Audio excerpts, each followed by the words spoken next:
قبل ما ابدا المسلسل هقول لك وحشتنا يا صديقي. عارف اني متاخر عليه، ولكن انت عارف اما بغيب برجع والرجعه بتهي. الليله قصه رومانسيه حاجه خرافيه، حاله من الدراما والاثاره والرومانسيه الفلبينيه التي لم ولن تراها الا عند مختار كوكلي ابن السواجيه. كل اللي عليك في البدايه العاديه تصبر عليا علشان تستمتع بالقصه الخرافيه. والان اربط الاحزمه واستعد للمسلسل.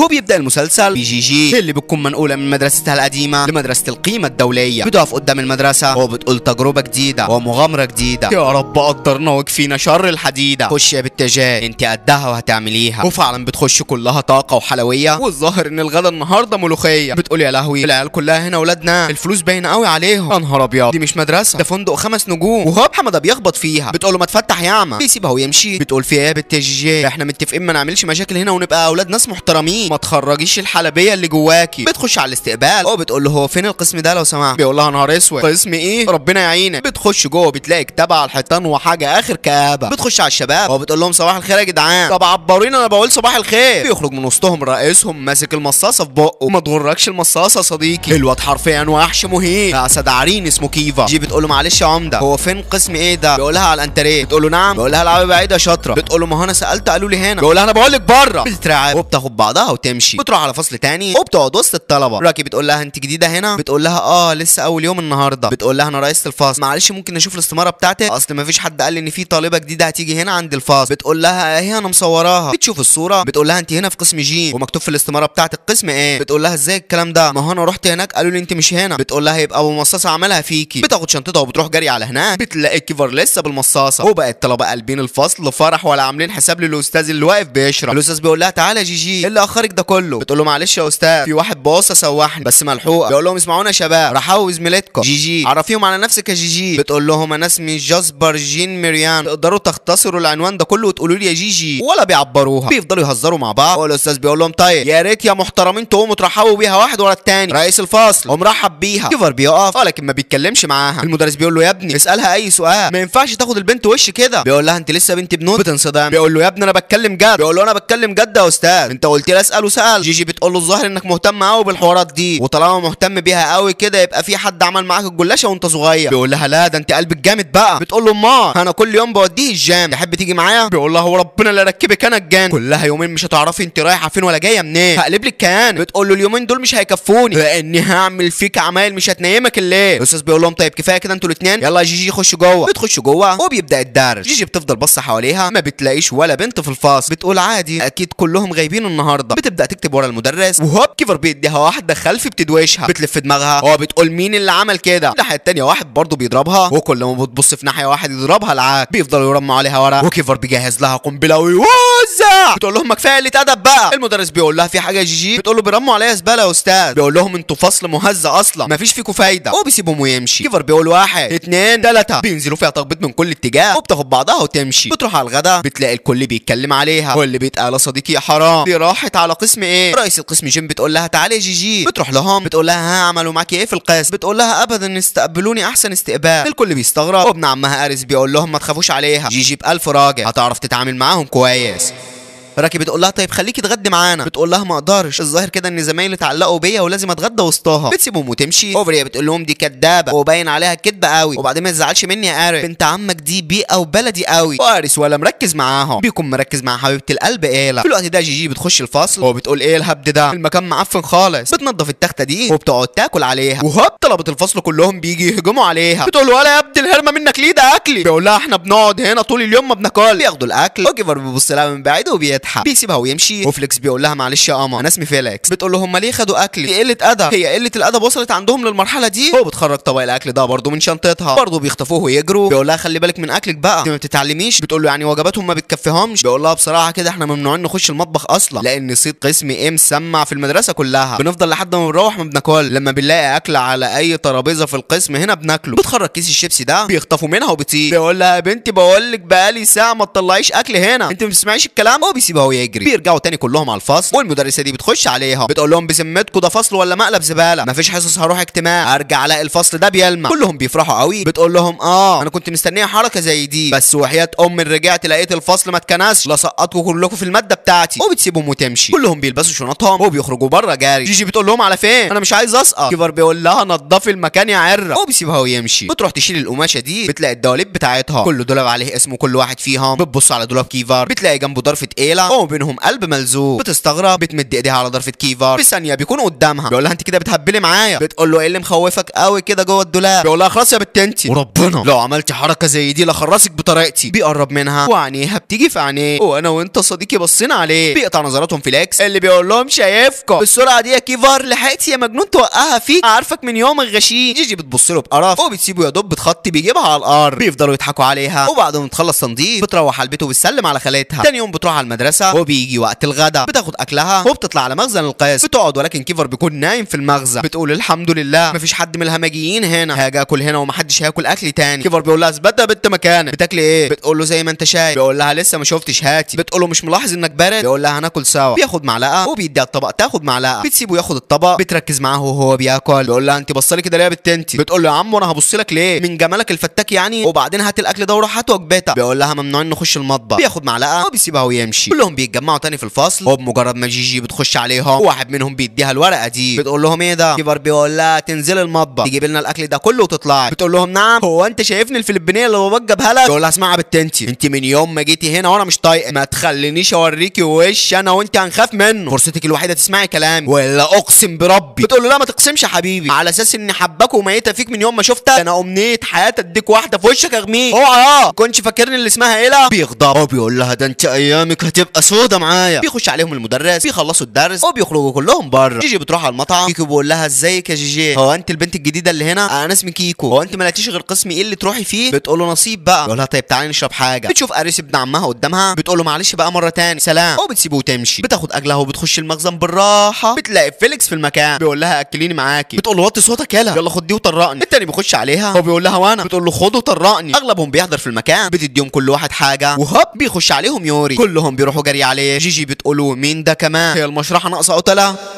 بيديهم الاكل اللي جايبه. هو بيفضل باص لجيجي. بيرجع تاني لزمايله وهو بيقول لهم مين دي؟ بيقولوا له دي جيجي لسه منقوله في القسم عندنا جديد. بيقول لهم وكيفر يعرف الحوار ده؟ بيقول له اكيد. بيقول له ازاي لحد دلوقتي ما طفشهاش؟ بيقول له ما اعرفش. بيقول لها بقى انت عارفه مش راضي تجيبي اكل لزمايلي من المطبخ؟ بتقول له ربنا ما حصل يا احمد. بيقول لهم كيفر ما كانش بيتصرف ويجيب لكم اكل؟ بيقول له بصراحه يا ريس البت دي كانت بتعمل اللي عليها وتجيب لنا معاها. بيقول لهم طب يلا كلوا الاكل ده كله وبيسيبهم ويمشي. جيجي بتقول ولا يا فليكس مين الواد الاحمر ده؟ بيقول لها ده يوري صديقه ودراع كيفر اليمين. بتقول له واخد قلم قوي في نفسه. في الوقت ده يوري بيروح لكيفر، هو بيقول له ازاي البت دي ما طفشتش لحد دلوقتي؟ طولت يعني عن اللي قبلها؟ بيقول له لان دماغها ناشفه غير كل اللي قبلها. انت فاكر اخر بنت كانت في القسم هنا عملت فينا ايه؟ بيقول له فاكر، بس ايه يعني المختلف فيها؟ بيقول له صدقني انا بقالي معاها اسبوع، البنت دي مختلفه تماما عن كل البنات اللي فاتوا. اليوم بيخلص وجيجي بتروح على البيت. بتلاقي انجلو وارس مستنيينها. بتقول له ازيك يا ريس؟ بيقول لها تمام، اخبار الاسم ايه معاكي؟ بتقول له كويس، انت تعرف ايه عنه؟ بيقول لها قسم كله شياطين مشاغبين مش سهلين، انا كنت فاكرك بعد يوم ولا اتنين هتقولي لي شوف حد ينقلني من هنا، بس الظاهر انك مرتاحه. بتقول له قوي، انا من كتر الراحه مش عارفه اوصف لك الاحساس اللي انا حاسه بيه. بيقول لها ان كنت عايزه انقلك في اي وقت على اي اسم يعجبك انا معاكي. بتقول له لا ملوش لزوم. تاني يوم وهي رايحه على الاسم بتلاقي سن ماسك 5 من قسم تاني مكسر عظمها. بتقول له معلش يا وحش عديني. بيبص عليها بيقول لها جيجي يخرب عقلك استنى نروح سوا المدرسه. ثانيه هو قربت تاخد حقي منهم. بيكمل عليهم او بيروح معاها. بيقول لها ازيك انا سي ان. بتقول له ده اسمه ولا حد سارق منك باقي الحروف؟ بيقول لها لا انا اسمي شيكونيكو هاكاكي ميكيكي، هيبقى تقيل على الناس، سي ان احلى. بتقول له يا عم بهزر معاه. والنبي هسالك سؤال يا اسطى، هم ليه منعينكم في المدرسه تخشوا المطعم عادي يعني تاخدوا اكل زيكم زي باقي الاقسام؟ بيقول لها هقول لك بس وعدي تجيبي لي اكل معاكي. بتقول له انجز ابو كرش قول لي. بيقول لها من فتره اخر بنت كانت في القسم كيفر حبها بجد وهي قالت له انها بتحبه، وهوب حبت واحد تاني وقفشهم مع بعض. بتقول له قفشهم ازاي يعني؟ بيقول لها الاثنين كانوا بيبوسوا بعض. ساعتها كسر المدرسه كلها ودخل على المطعم هو وباقي الرجاله ده شملوا المطعم، ولكن كيفر كان غيرنا كلنا ما كناش عارفين جاب القوه دي منين اصلا. المهم الدنيا اتقلبت وكلنا اتمنعنا نخش المطبخ، وده اعتبره عقاب يعني عن اللي حصل. بتقول له طب والبت دي ما عرفش يعمل معاها حاجه؟ بيقول لها بعد ما مشيت من القسم عندنا عملت علاقات مع ناس تقيله قوي في المدرسه، وبعدين حبيبها ده عيل مش سهل خالص. اوعي تقولي لحد ان انا حكيت لك القصه دي، كيفر لو عرف هيكسر عظمي، ولا تقولي لحد اني بعاملك حلوه اصلا. بيوصلوا الفصل بتبص على كيفر ويوري وباقي الشباب بتلاقيهم كلهم بيضحكوا عليها. بتقول طيب هم ليه بيعاملوني بالشكل ده؟ انا نسيت اسال الواد سي ان. بتخلص وبتروح تاخد اكلها من المطعم وبتطلع على المخزن تدي الاكل لسي ان. بتاكل وبتنزل على الفصل والمدرسه بتبدا الدرس. كل اللي حوالين جيجي بيفضلوا يضحكوا عليها وما بتكونش فاهمه ايه اللي بيحصل. المدرسه بتخلص وجيجي بتيجي تقوم، لكن ما بتقدرش يا صديقي. بتحاول تاني ما بتعرفش، وكل اللي حواليها بيضحكوا اكتر. بتقول ولا سي ان ايه اللي ماسك فيا من تحت؟ بيقول لها نهار اسود دول لزقوكي. بيفضلوا يضحكوا عليها، وكل اللي بيقوم بيخبط فيها. بتقول لهم هي قله الادب وصلت للمرحله دي؟ كيفر بيقول لها احنا لسه بنسخن عسل، طالما ما بتسمعيش الكلام هنفخ فيك لحد ما يبلغ صحاب. وبيسيبها ويمشي. بتقول ولا سي ان استنى ده فليك تعالوا قوموني من هنا. بيقول لها معلش يا اختي خليها المره الجايه. بتقول لهم مش هجيب لحد اكل فيكم تاني. بيرجعوا واحد بيمسك الكرسي والتاني بيشد بيقطعوا لها الجيبه. سي ان بيقول لها ايه الحلاوه دي؟ بتقول له نعم. بيقول لها معلش خد الجاكيت ده. بتلبس الجاكيت وبتنزل تحت. سي ان بيقول لها رايحه فين؟ بلاش تلعبي مع كيفا. بتقول له ولا سمعني سكوتك والا كسر عظمه. قول لي هو فين؟ بتشوفه بره بتفك الجاكيت ومن غير مقدمات بترميه في وشه. بينصدم. بتقول له انت اللي بدات الحرب يا ابو مصاصه، استعد بقى يا روي. وبتسيبه وتمشي. سي ان بيوصلها على البيت بيسلم عليها وبيسيبها تمشي، وهوب بيلاقي الشباب اللي ضربهم في وشه.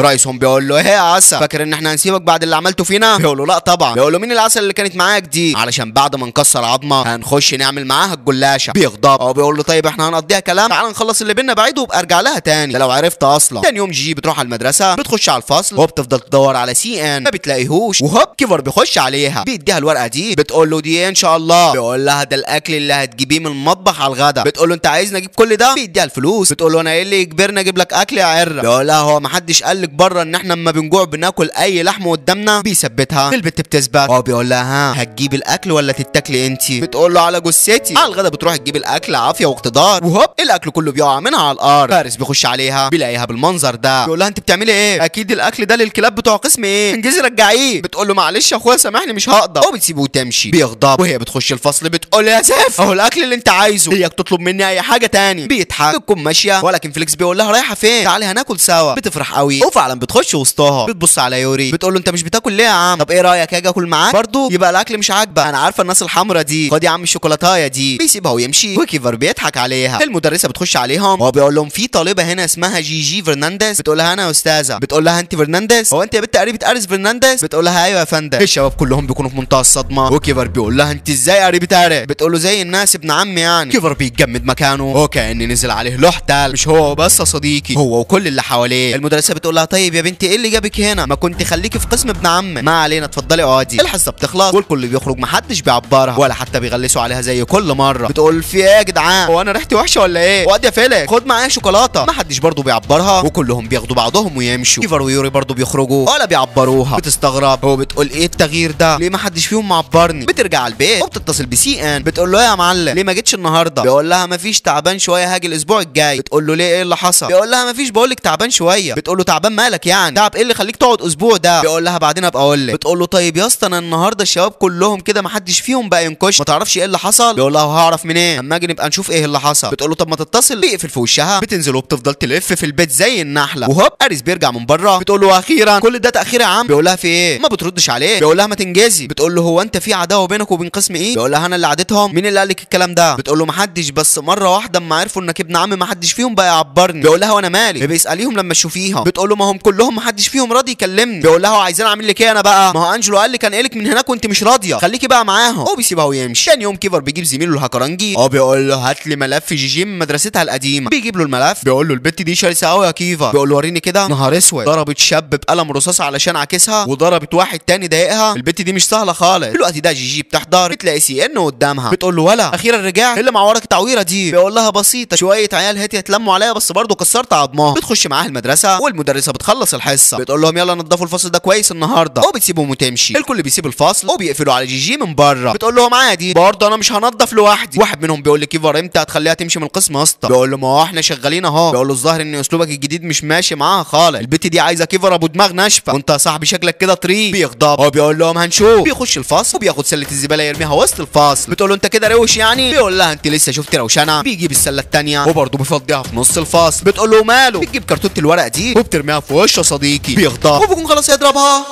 ولكن يوري بيبعده. هو بيقول له ده يا اسطى البت باين عليها مختلفه زي ما قلت لي، ومش عارفين هي وابن عمها اريس ناويين على ايه. الظاهر انهم حاطين خطه ما تخرش الميه علشان ياذونا يا اسطى، خليك هادي لحد ما نعرف البت دي بتخطط ليه هي واريس. جيجي بتقول لهم انا مش هنضف لوحدي، وبالذات اللي اسمه كيفر ده ينضف معايا. يوري بيقول له معلش يا اسطى نضف معاه. هو بيسيبهم ويمشي. كيفر بيقول لها مبسوطه؟ بتقول له انت اللي غلطان. بيقول لها انت اللي ضربتني بالورق في وشي. بتقول له ما هو انت اللي بدات ورميت الزباله على الارض. بيقول لها بت هو انت فاكره لو انا مش عايز انضف كنت نضفت؟ بس اهو تسخين لحد ما ديفيد يرجع. بتقول له مين ديفيد ده كمان؟ بيقول لها رئيس الفصل الفصل الاصلي، انا بديله هنا، هنعمل تصويت، لو انا اللي كسبته هبقى انا رئيس الفصل رسميا، سواء هو كان موجود مش موجود انا اللي هبقى الرئيس. وفعلا تاني يوم بتخش على الفصل بتلاقيه شغال تخبيط في دافا. سي ان بيقول لها اقعدي دي انتخابات رئاسه الفصل. بتقول له انتخابات ايه؟ دول بيضربوا في بعض. بيقول لها ما هو ده الممتع في الموضوع، اللي هيكسب المباراه دي هو اللي هيبقى رئيس الفصل رسميا. بتقول له يا عم هم حوشهم عن بعض. بيقول لها طب ما تجربي انت، ما حدش هيسمع لك اصلا. وفعلا بتقول لهم يا جدعان كده غلط، ما حدش بيسمع لها. بتجيب الكرسي ده وبتخبطه وسطهم، الاثنين بيبعدوا عن بعض. وكيفر بيقول لها يا بنتي انت جيتيني من انهي خرابه، ما تفكك مني. بتقول له بطلوا الهبل اللي انتوا بتعملوه ده. بيقول لها وانت مالك؟ ديفيد بيقول له يلا نكمل يا اسطى. يوري بيقول لهم لا احنا هنأجلها لاخر اليوم، تكونوا انتوا الاثنين استعدتوا لبعض كويس. وفعلا اخر اليوم جيجي بتخرج بره، بتلاقيهم كلهم متجمعين والكل بيهتف باسم كيفر. المذيع بيقول له اخيرا مباراه السنه واللي هيكسب هيكون هو رئيس قسم ايه. الكل بيهتف باسم كيفر ولكن جيجي بتهتف باسم ديفيد. الاثنين بيستعدوا لبعض وجيجي بتقول له هيكسر عظمك يا كيفر. كيفر بيغضب والحكم بيقول لهم جاهزين ابدا. ديفيد بيخش عليه سخ وبيدي له واحده في وشه، وهي دي مفيش غيرها صديقي. كيفر بيخش عليه وهي واحده والتاني على الارض بيرميه. جيجي بتزعل وكيفر بيقول لها هو ده الشغل يا بات، ملى عينك مني. بتقول له قوم يا ديفيد، قوم كسر عظمه. وفعلا ديفيد بيقوم بيدي له واحده بالشلقوم، ولكن كيفر بيشغل الوضع المعدوم وهي واحده والتانيه على الارض. الواد بياخدها والتاني ما بيقوم. الكل بيهتف باسم كيفر لانه رسميا هو بقى رئيس القسم الجديد. بيشيلوه هو بيخشوا بيه جوه. جيجي بتروح لديفيد بيقول لها سيبيني انا كويس. بتقول له يا عم كويس مين؟ تعالى ده انت عظمك متكسر. تاني يوم المدرسه بتخلص الحصه وسي ان بيقول لجيجي جبت لي اكل معاكي؟ بتقول له اكيد. بتبص على ديفيد وبتقول له خد ده. بيقول لها طب وانت؟ بتقول له انا لسه واكله حالا. بتدي له اكلها وكيفر ويوري مراقبين كل تحركاتها من بعيد. حماده بيقول لهم يا رجاله النهارده في حصه رياضه، المس مستنيانا تحت. جيجي بتنزل تجيب هدومها من الشنطه، بتطلع بتلاقي الشباب حواليها وكلهم بيغيروا وهم واقفين. بتقول لهم انتوا بتعملوا ايه؟ مش شايفين في بنت وسطكم؟ محدش بيعبرها. بتبص على كيفر وبتسرح كالعاده فيه، بتضحك والظاهر كده من نظراتها خلاص يا صديقي وقعت فيه. وهوب سي ان بيقول لها حبيتيه ولا ايه؟ بتقول له ما تلمي نفسك يلا، حتى انت بتغير هنا. بتغمي عينيها وبتفضل ترجع لورا لحد ما بتخبط في يوري. الاثنين برضه بيسرحوا في بعض وكيفر الغير عليه بتبان. في الوقت ده واحد من زمايل اريس بيقول له يا اسطى يلا بينا ننزل ورانا حصه رياضه تحت. بيقول له هروح اعمل ايه؟ كيكو بيقول له يا عم انا رايح على هناك لان بنت عمك برضه موجوده في الصاله. بيقول له ولا انت هتستعبط؟ جيجي بنت عمي اياك تفكر فيها اي تفكير شمال. بيقول له يا عم عيب عليك. التاني بيقول له يا اسطى يلا بنات القسم عندنا راحوا، ولنفترض حد من قسم ايه ضايقهم. هي بتخش عليهم وبتقول له يلا يا اري هنروح سوا. كيكو بيقول لها وانت ازاي هتروحي؟ حبيبك القديم كيفر هناك. والتاني بيقول له اللي قبله يوري برضه قاعد هناك. بتحط عينيها في الارض واريس بيصغر لهم بيخرسهم. في الوقت ده المدربه بتبدا تمرين وكلهم بيكونوا مركزين. وهوب هاريس وايلا وباقي الشله بيخشوا الصاله. كيفر ما بينزلش عينيه من عليها. هاريس بتقل العيار حبتين وبيفضل يميل على ايلا. جيجي بتركز معاهم وبتلاقي اما لقيت اسم ايلا جنب ضرفه كيفر وسطهم قال. المدرسه بتقول لهم طيب هسيبكم تراجعوا كل الحركات دي سوا وانا نص ساعه وهرجع لكم تاني. وبتسيبهم وتمشي. كيفر بيفضل مركز مع اريس واريس بيقول له بالطريقه خطفت منك حبيبتك يا عم. كيفر بيجيب اخره وهو بيقول جيجي يلا نلعب سوا. بيخبطها بالكوره مش لوحده صديقي، كلهم بينزلوا تخبط فيها بالكور واريس بيكون في منتهى الغضب. كيفر بيقول لها على وضعك خليكي واقفه. بيخبطها بالكوره في وشها بتخبط على الارض بتجيب كاتشب من مناخيرها. هاريس بيروح جري عليها وكيفر بيفضل واقف في منتهى الصدمه.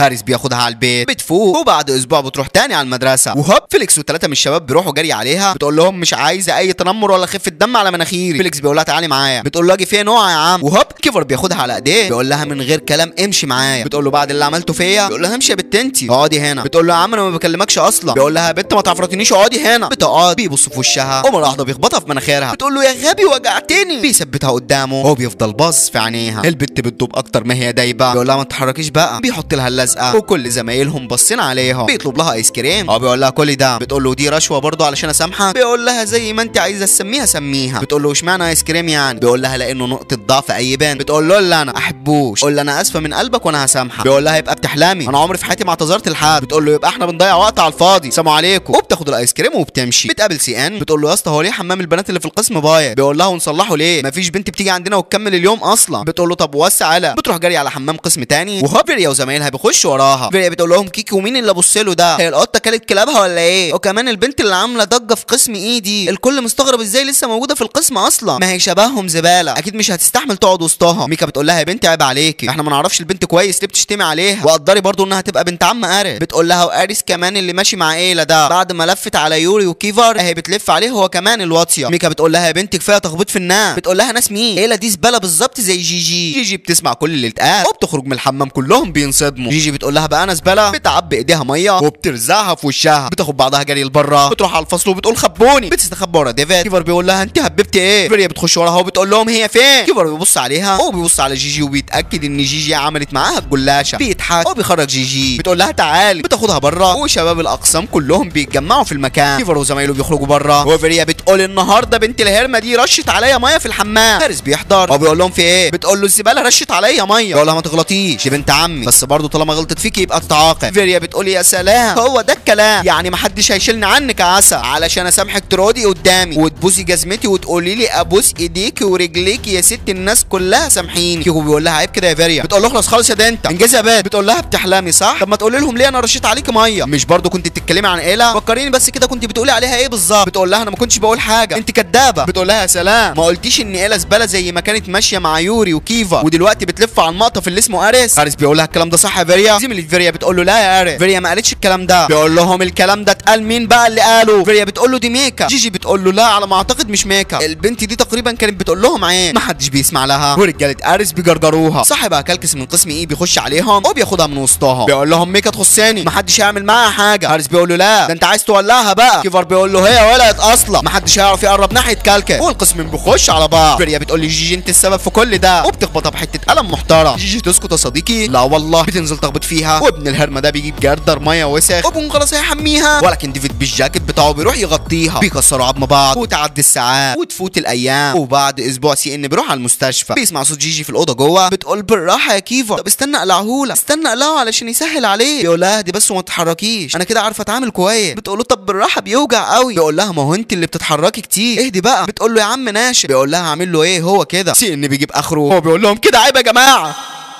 وهوب بيلاقيهم واقفين عادي جدا. بتقول له مالك يالا؟ بيقول لهم اللي يسمع الكلام من غير ما يشوف يفهم الموضوع بالشقلوب. بتقول له ده كان بيدهن لي ظهري بس انت عيل تفكيرك واطي، وبتاخده ضرب لبره. كيفر بيقعد على الكرسي وبيراجع كل اللي حصل من 3 اسابيع فاتوا. بيرجع على الفصل وبيشوف حته الفستان بتاعتها على الكرسي، بيضحك ولكن بيقول لنفسه لا دي بنت عم عدو اللدود. يوري بيقول له بتفكر في ايه يا اسطى؟ بيقول له في جيجي. بياخده بره. يوري بيقول له طب بتفكر فيها ليه؟ بيقول له البت دي فرصه لازم اذيها. بيقول له ليه الاذى؟ بيقول له مش هي بنت عم ارس؟ هيزعل عليها، وكل ما زاد اذايا فيها زاد زعلوا عليها. بيقول له اصلا انت عايز ترجع تاني لإيلا؟ بيقول له مش عارف. بيقول له امال ليه بتفكر في اذى جيجي؟ بيقول له علشان اخد بطاري من اريس يا اسطى، هاذيه زي ما اذاني. بيقول له عندك خطه؟ بيقول له اكيد، هخليها تحبني وهعمل فيها اللي انا عايزه قدام عين اريس، مش هيعرف يمنعني ولكن هيكون متاكد ان انا بالطريقه دي باذيه وما بحبهاش، وطبعا مش هيعرف يثبت ان انا ما بحبهاش. اما زهق منها بقى واحس ان خلاص خدت طاري منه هكسر قلبها واسيبها. ساعتها بقى يشوف بنت عمه مكسور قلبها قدامه ومش عارف يعمل لها اي حاجه. بيقول له براحتك ماشي. بيقول له بس بلاش حد من الشباب يعرف دلوقتي، واما البت دي ترجع من الاجازه انا هبدا معاها الخطه. وفعلا جيجي بعد ما رجعت من الاجازه اللي اتضربت فيها خدها على الترابيزه دي، جاب لها ايس كريم وصالحها وثبتها. ويوم الخناقه بعد ما كسروا عظم بعض راحوا المستشفى مع ديفيد، بينيموها على السرير. وجيفر بيقول لها امي هات لي اشرب يا بات. بتقول له ماشي. بيقول لك مره واحده ساقت كلب دخلت الجنه. بيقول لها انا كلب؟ قول له هيخرب بيتك ظهري وجعني من الخرابيش اللي خربشتهاني فيريا بنت الهرمه. بيقول لها استني معايا كريم جروح كويس. بيجيب لها الكريم. بتقول له بص كده تحت كتفي. بيقول لها طيب اوعي بس وانا هتعامل. بتقول له بالراحه يا كيفا. طب استنى اقلعه علشان يسهل عليه. بيقول لها دي بقى وما تتحركيش انا عارف اتعامل كويس كده. بتقول له طيب بالراحه بيوجع قوي. بيقول لها ما هو انت اللي بتتحركي كتير اهدي بقى. بتقول له يا عم ناشف. بيقول لها هو كده اعمل له ايه انا بقى؟ وهوب سي ان بيخش عليها. وده اللي حصل من 3 اسابيع فاتوا يا صديقي. المهم بيرجعوا على الفصل وكيفر بيقول لهم يلا بينا يا رجاله على التجمع الشهري، وبالنسبه للحماره اللي ما عارفاش يعني ايه تجمع شهري هتقعد هنا تستنانا. بتقول له اشمعنى؟ لا انا هاجي معاكم. هو ايه يا اسطى التجمع الشهري ده؟ بيقول لها المشرف بيجمعنا علشان لو في حاجه بايظه يجيب صنايعيه يصلحوها. بتقول له حلو قوي، انا لازم اجي معاكم علشان يصلح لي الحمام بتاع البنات اللي هنا. كيفر بيقول لها مفيش الكلام ده، انت هتقعدي هنا تنضفي المكان لحد ما نرجع. وفعلا بيسيبوها ويمشوا. بيخلصوا بيرجعوا بيلاقوها واخده علقه نصها موت. كلهم بيجوا جري عليها. وديفيد بيقول لها ايه اللي حصل؟ بتقول لهم مفيش انا وقعت من فوق الديسك وانا بنضف. بيقوموها ولكن كيفر بيكون متاكد ان في حاجه غلط حصلت. على اخر اليوم واحد من الشباب بيقول له شكك في محله يا اسطى اللي ضربوها من قسم ده. بيقول لي يوري جهز الرجاله عشان نظبط اولاد الهرمه دول. بيقول له انت مالك بيها؟ ما يضربوها ولا يولعوا فيها. بيقول له يا عم مش قصدي بس عيب يعني يتعمل الغلط مع واحده في القسم معانا، انت عايزنا نبقى خيخه في المدرسه ولا ايه؟ بيبصوا قدامهم بيلاقوا شباب القسم بيلعبوا معاها والاتنين بيفضلوا يضحكوا عليها. كيفر بيلاحظ ان القسم بقى له حس فكاهي بوجودها، هو بيكون في منتهى السعاده بيها. نفس الكلام بيكون يورا يا صديقي. ولكن مره واحده الاتنين بيفوقوا وكيفر بيقول له على مبدأنا يا اسطى. على اخر اليوم كيفر بيكون مروح ولكن سي ان بيجي له جاري. هو بيقول له الحق الشباب بتوع دول بيضربوا في جيجي. بيقول له فين؟ بيكونوا ماسكينها في صاله الرياضه ولكن البت ولا مختار كوكلي في عز شبابه هي اللي بياخد منها واحده بتنسيها احبابه، ولكن ابن الهرمه ده غدر بيخبطها على دماغها بتقع على الارض. وبقوم خلاص هيكملوا عليها. تفتكر ان ده هيحصل يا صديقي؟ لا والله، بيحضر في المكان الولد المثير الجبار الخطير كيفا، بيبعدهم عنها، وجيجي بتقول بينها وبين نفسها اكيد جه يستغل الفرصه وكمل معاهم عليا، ولكن كيفر بيمدلها ايديه والاتنين بيقفوا في ظهر بعض، وزي ما انت شايف يا صديقي على الشاشه اللي بيقرب منهم بيعملوا معاه الجلاشه. ابلع على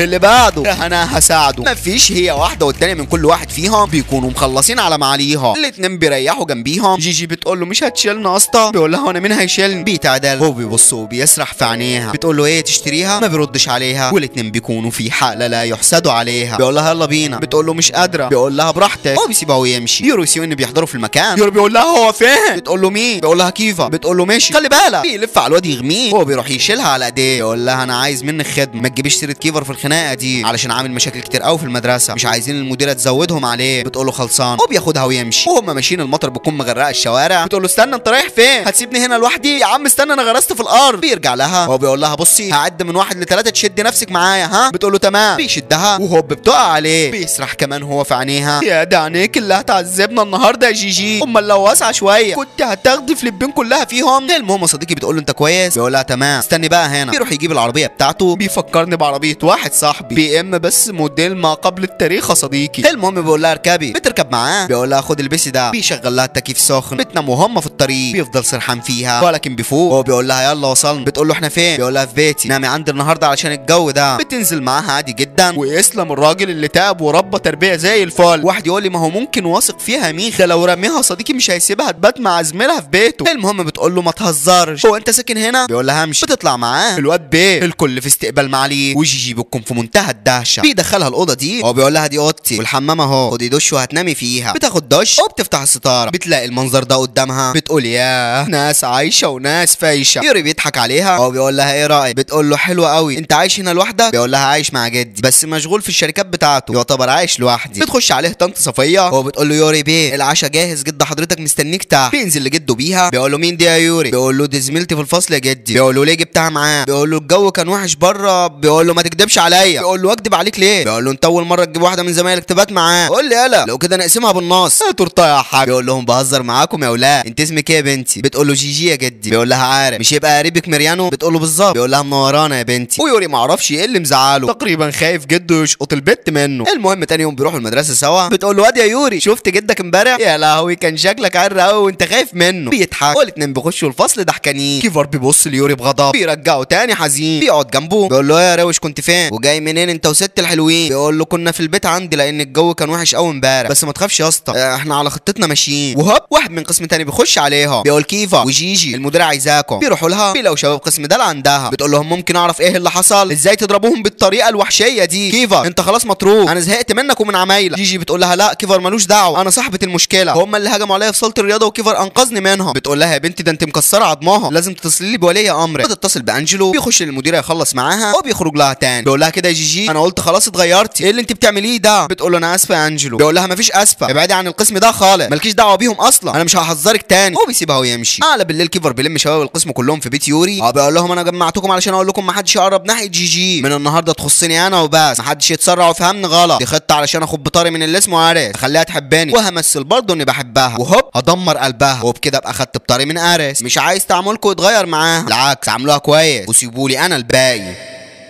وفعلا تاني يوم جيجي بتخش الفصل، سي ان وديفيد بيروح ياخدوها بالحضن، بتبص على كيفر بتلاقيه مبتسم وبيشاور لها، بتستغرب ولكن بتخش تقعد مكانها. هو حب يقول لها خلاص المكان ده بتاعي، بتروح على الكرسي اللي وراه، برضه التاني بيقول لها المكان ده بتاعي. كيفر بيقول لها تعالي جنبي المكان ده فاضي، بتستغرب اكتر ولكن بتروح تقعد جنبه، بيفضل بص عليها، بتستغرب ولكن بتفرح قوي بتعامل كيفر الجديد، بتضحك ويوري بيبدا يركز معاها، ونار الغيره بتولع في قلبه، وهي ولا واخده بالها منه. بيكون اللي شاغل تفكيرها واكل عقلها وقلبها كيفر، وكيفر نار الانتقام هيدا في قلبه، بيفضل بص عليها. المهم الحصه بتبدا وبتخلص، وجيجي بتخرج من الفصل وبتفضل مركزه في التليفون. كيفر بيثبتها، بتقول له في ايه؟ بيقول لها في حد يبقى ماشي ومركز في التليفون بالطريقه دي؟ مش خايفه تتكعبلي تيجي على وشك؟ بتقول له مستحيل طبعا، وبتسيبه ويا دوب بتتحرك خطوه بيكعبلها بيجيبها على ايديه، ويا ويحها على نظرات عينيه. البت خلاص ده بتفيق، بيقول لها شفتي لو انا مش موجود كان هيجرى لك ايه؟ علشان خاطري خلي بالك من نفسك. بتتعدل وبتقول هو في ايه؟ الواد ده طبيعي ولا سيليكون؟ بتخرج بره بتلاقي صوت عند سله الزباله دي، جيجي بتقرب بتلاقيها ميكا بتقول لها ايه يا بنت اللي مقعدك هنا؟ بتقول لها بوس ايديكي ما تعرفيش اريس اني مستخبيه هنا. بتقول لها طب اهدي بس، ايه اللي حصل لكل ده؟ بتقول لها بتوع قسم ده ضربوني. بتقول لها ومال اريس ومالها؟ بتقول لها ما هو اكيد هو اللي قال لهم يضربوني لانه حالف لا يعاقبني من يوم مشكلتك انت وفيريا بنت الهرمه هي اللي شتمت على ايلا ولبستها انا. بتقول لها طيب وشباب قسمه؟ بتقول لها ما حدش هيرضى يعادي اريس علشاني. بتقول لها طيب تعالي معايا. بصي هم لما دخلوا انت كنت معاهم هنا صح؟ واحده كانت واقفه مكاني هنا بتدافع عن الكل، كنت انت اللي واقفه هنا صح؟ بتقول لها ايوه انا اللي كنت دافع عنك علشان كده لبسوني الكلام ده. بقول لها طب تعالي معايا على القسم بتاعي ما فيش اي ابن هرمه هيقرب لك. بتاخدها معاها وكيفر بيحضر في المكان. بيقول لها ليه جبت البت دي هنا؟ بتقول له القسم ده عايزين يضربوها. بيقول لها واحنا مالنا؟ ليه بتشبطينا معاهم؟ بتقول له اطلع انت منها وسيبني انا عليهم. بيقول لها ما ينفعش اسيبك لوحدك. بتقول له اشمعنى؟ بيقول لها علشان انت تخصيني. بيقول لها قصدي يعني علشان تخصينا واحده منينا. بيثبتها وباقي الشباب بيهقوا عليهم. جيجي بتقول له ماليش فيه، البت دي هتفضل في حمايتي وانت يا كلكس مالكش دعوه بيها طالما هي مش عايزاك تقرب ناحيتها. كلكس بيفضل بص عليها من بعيد وجيجي بتاخدها لبره. برضه كلكس بيخرج وراهم. بتقول لها معلش يا جيجي وجعت لك دماغك يا حبيبتي. بتقول لها عادي يا اختي، امال لو ما وقفتش معاكي في زنقه زي دي هقف امتى؟ المهم قولي لي ايه قصتك انت والواد العره اللي اسمه كلكس ده؟ ليه مش طايقاه؟ بتقول لها هو ورانا اهو. بتقول له ارجع يالا يا ابن الهرمه. ها يا عمرو احكي لي. بتقول لها انا ما كانش في دماغي حاجه ناحيته خالص، ولكن مره واحده عمل معايا موقف جدعانه بعت له رساله حب. ساعتها انا وإيلا كنا اصحاب قوي، اديتها الجواب هي علشان تديهوله ومن ساعتها انا وهو بنحب بعض. بتقول لها طب وايه اللي خلاك انت وإيلا مش اصحاب زي الاول؟ بتقول لها في يوم كنت قاعده لوحدي وهي دخلت عليا. ميكا بتقول لها مالك يا بنت؟ بتقول لها انا في مشكله معاها يا ميكا ومش عارفه اتصرف فيها ازاي. بتقول لها ايه اللي حصل؟ بتقول لها اخيرا كيفر قال لي بحبك. بتقول لها طيب ما هو انت كنت هتموتي وتسمعيها منه. بتقول لها ما هي المصيبه الكبيره ان يوري كمان قال لي بحبك. بتقول لها وانت ناويه تعملي ايه؟ بتقول لها انا بحب كيفا ولكن الاثنين اصحاب الروح بالروح، خايفه يخسروا بعض بسبب، بس مش مشكله انا مش هخسر كيفا. ايوه صح خلي بالك من كلكس لاني شفته ماشي مع بنت تانية. بتقول لها امتى الكلام ده؟ بتقول لها ما تعمليش حوار بقى انا قلت لك عشان تاخدي بالك وخلاص. جيجي بتقول لها والكلام ده صح؟ بتقول لها اكيد. ومن ساعتها انا بقى اختصرت إيلا واختصرت كلكس واضطريت كده اعمل كينونه لنفسي، ولكن كلكس ما سابنيش. من ساعتها وهو بيلف ورايا وعايز يرجع لي وانا خايفه يخوني تاني. انت ايه رايك اديله فرصه تانية؟ بتقول لها بصي الظاهر كده انه هيموت عليكي وانت سايباه بقالك كتير وهو صابر ومستحمل اكيد مش هيكررها تاني، بس سيبك منه النهارده يلا بينا. بتروح على البيت وبتقول لاريس ولا انت ليه حاطط ميكا في دماغك؟ بيقول لها علشان الكلام اللي قالته على إيلا. بتقول له مش هي يا عم البت فيريا هي اللي قالت انا سمعتها بوداني. بيقول لها خلاص ماشي. تاني يوم كيفر بيقول يا ترى ايه اللي اخر جيجي كل ده؟ بيقول له انت شاغل بالك ليه بيها؟ بيقول له علشان الخطه يا اسطى. وهوب جيجي بتخش عليهم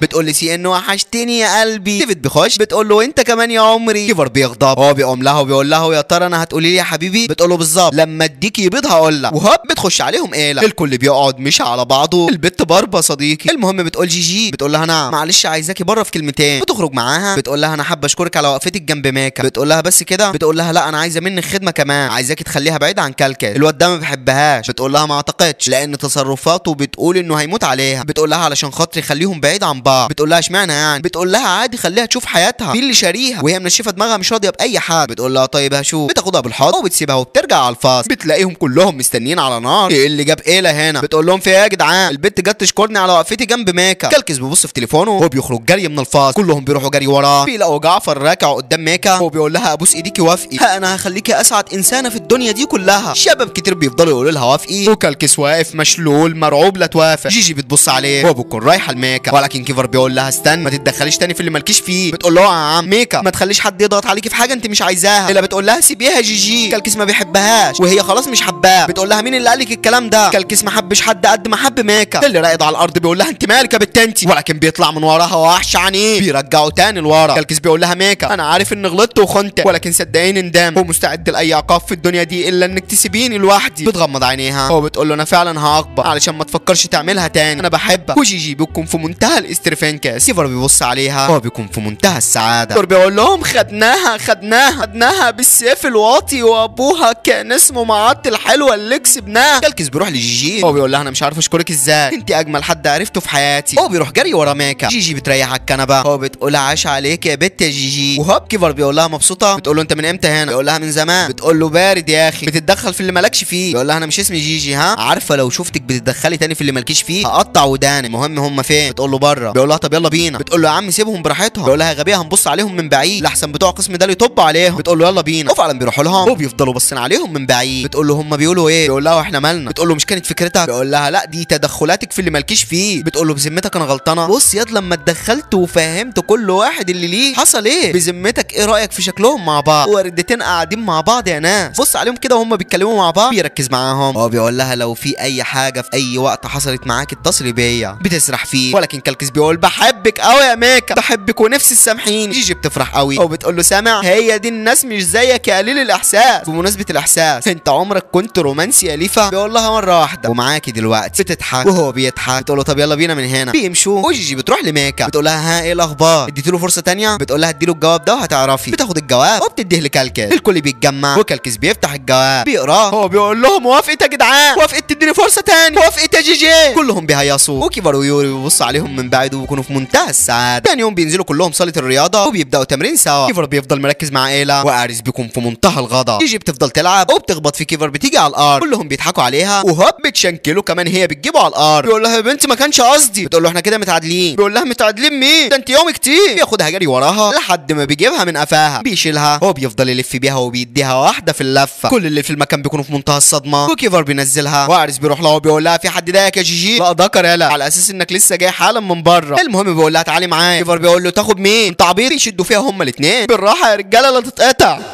كيفر بيخرج الوحش اللي جواه هو بيشدها منه صديقي. بيديها واحده رسميا بيولع المسلسل. اديني في الهادي خلينا تزلزل. بتبعد عنه هو بتدي له واحده في وشه. بياخد البنيه وبيخرج يحط تلج على وشه ويورو بيكون مولع ومش عايز يبين لها. بيقول له يا اسطى ايه اللي انت عملته تحت ده؟ بيقول له يا غبي مش دي خطتنا؟ بيقول له لا بصراحه حاسس ان مفيش اي نتيجه من الخطه دي. بيقول له لا في. هو بيفضل يفكر في اللي حصل. الناحيه التانيه جيجي بتكون ماشيه وكل اللي في دماغها كيفر هو اللي مهشتكها، هو اللي مهشقها. هو تاني يوم بتيجي على المدرسه والشباب كلهم بيحفلوا عليها ولكن بتكون دايخه. يوري بيقول لها انت كويسه؟ فوق النهارده الامتحان مهم قوي. بتقول له فايقه وبتنام مكانها صديقي. بالعافيه بيفوقوها. دوري بيقول لها قومي يا جيجي قومي والا هخلي كيفر يبوسك. بتتعدل. كيفر بيقول لها فتحي عينيكي ولا عايزه تتبسي مني؟ بتفتح عينيها. دور بيقول لهم يا خساره لو ما فتحتش عينيها كان زماننا بنتفرج يا ولاد الهرم. الحمد لله على السلامه يا جيجي، يلا بينا يا اولاد. وبيسيبوها ويمشوا. بتقول لكيفر فين ورقه الامتحان؟ بيقول لها امتحان مين؟ لسه متسلمه حالا. بتقول لهم ازاي انا ما حلتش اي حاجه فيها؟ يوري بيقول لها سنه وما جاتش. وبيسيبوها هم كمان وبيمشوا. سي ان بيقول لها خلاص بقى ما تشيليش الهم كده ما تزعليناش عليك. بتقول له يا عم مش زعلان، هو انت جبت الاكل ده ازاي ومنين؟ بيقول لها مش ده وبس انا معايا البيض والبتاع ده. بتقول له بس ده عايز يتعمل. بيقول لها اعمليه انت. بتقول له يا ولا هنا في معدات مطبخ. بيقول لها اكيد. الشباب كلهم بيتلموا عليها وفعلا بتبدا تعمل الاكل. كلهم بيفضلوا ملمومين حواليها ومستنيين الاكل بفارغ الصبر. وهوب كيفر ويرو بيحضروا في الفاصل. كيفر بيقول لها انت بتعرفي تطبخي؟ يا بخت اللي هيكون جوزك ويا رب اكون انا. بيثبتها وكلهم بيقولوا لها الله يسهل لك يا جيجي. وجيجي ولا هنا بتفضل مركزه معاه. وهوب سين بيقول لها الاكل باظ، الاكل اتحرق يا بنت. بتقول له مش انا، هو اللي شغلني، خدوه بعيد عني. بياخدوه ويوري بيقف معاها. تاني اسبوع النتيجه بتظهر وجيجي بتفضل واقفه بعيد. كيفر بيقول لها واقفه كده ليه؟ بتقول له اروح ليه انا ما حلتش اصلا. بيقول لها تعالي بس معايا تعالي يلا شوفي بنفسك يلا. بتبص على الورقه جنب اسمها بتلاقي مكتوب 99%. بتقول له هو انا لسه تعبانه يا اسطى ولا ايه؟ بيقول لها لا. بتقول بينها وبين نفسها معقول المعاق ده بالذكاء ده كله؟ كيفر بيسيبها ويمشي وهي هيمانه فيه. بتروح لسي ان بتقول له اصلا شنطه مين دي؟ بيقول لها في واحده سابتها لي ودخلت الحمام. صاحبه الشنطه بتقول له الشنطه دي بتاعتي. بيقول لها ما هو انت اللي اديتهاني. بتقول له هات يا عم. بتاخد الشنطه وبتروح تجيب صاحبها. بتقول له فين ياض الفلوس اللي خدتها من الشنطه؟ جيجي بتقول له ابعد ايديه. فلوس مين؟ البنت بتقول لها فلوسي، صاحبي خطف مني الشنطه وكان فيها فلوس. بتقول لها مفيش الكلام ده روح النونه. المدرسه كلها بتتلم عليهم وسي ان بيتفضح. فيريا بتقول هم كده بتوع قسم ايه؟ كلهم حراميه. جيجي بتقول لها مين اللي حراميه؟ خربت المدارس يا حربايه انت. الروش ده بيقول لها انت اتسرق منك كام يا بنتي؟ بتقول له 20,000. بيقول لها خدي 25,000 اهم وانت يا ابن خف سرقه بقى. جيجي بتقول له احنا ما سرقناش حاجه يالا. يوري بيشيلها وبياخدها على الفصل. بتقول لي سي ان انت ليه ما قلتليش انك محتاج فلوس؟ بيقول لها ما حصل. كيفر بيقول لها سي ان ما يعملش حركه واطيه زي دي. جيجي بتقول له خلاص حقك عليا. بيقول لها والله ما سرقت حاجه يا جيجي، اولاد الهرمه دول لفوني. بتاخده بالحضن وبتقول له خلاص حقك عليا. وهم مروحين كيفر بيقول لها انت زعلانه مني؟ بتقول له ازعل منك ليه؟ بيقول لها علشان بوستك مرتين مثلا. بتقول له لا يا خفه مش زعلانه. بيقول لها يبقى التالتة هتيجي. بتقول له المره الجايه هقطع لك رقبتك. بيقول لها طيب هتقفي معايا نجيب حق سي ان؟ بتقول له اكيد انت معاك 25,000. بيقول لها انت مشكلتك في الفلوس يعني؟ بتقول له امال اللي اتسرق منهم ترمس. بيقول لها غلبانه دي كانت مؤامره، مفيش حاجه اتسرقت اصلا واحنا مهمتنا نعرف مين ورا كل اللي حصل ده. بياخدها عند العربيه بيقول لها هنروح للبت دي ونديها ال 25,000 دول كمان علشان تعرفنا مين اللي زقها على سي ان. وفعلا بياخدها وبيروح عند بيت البت دي. بتقول له انت عرفت بيتها ازاي؟ بيقول لها واحد صاحبي ما اعرفوش. بيرن الجرس وفعلا البنت بتخرج لها. بتقول لهم انتوا ايه اللي جابكم هنا وازاي عرفتوا عنواني اصلا؟ بيقول لها احنا نعرف كل حاجه عنك وعارفين انت عملت ايه بالظبط. بتقول له ايه اللي عملته؟ عرفنا انا كمان يا ابو العريق. بيقول لها انا هديك اللي انت عايزاه بس عرفيني مين اللي قال لك تعملي كده. بتقول له يا حبيبي ايه اللي عملته؟ هو انتوا فاكريني كلبة فلوس؟ جيجي بتقول لها امال انت ايه يا بجحه؟ اوعى كيفر.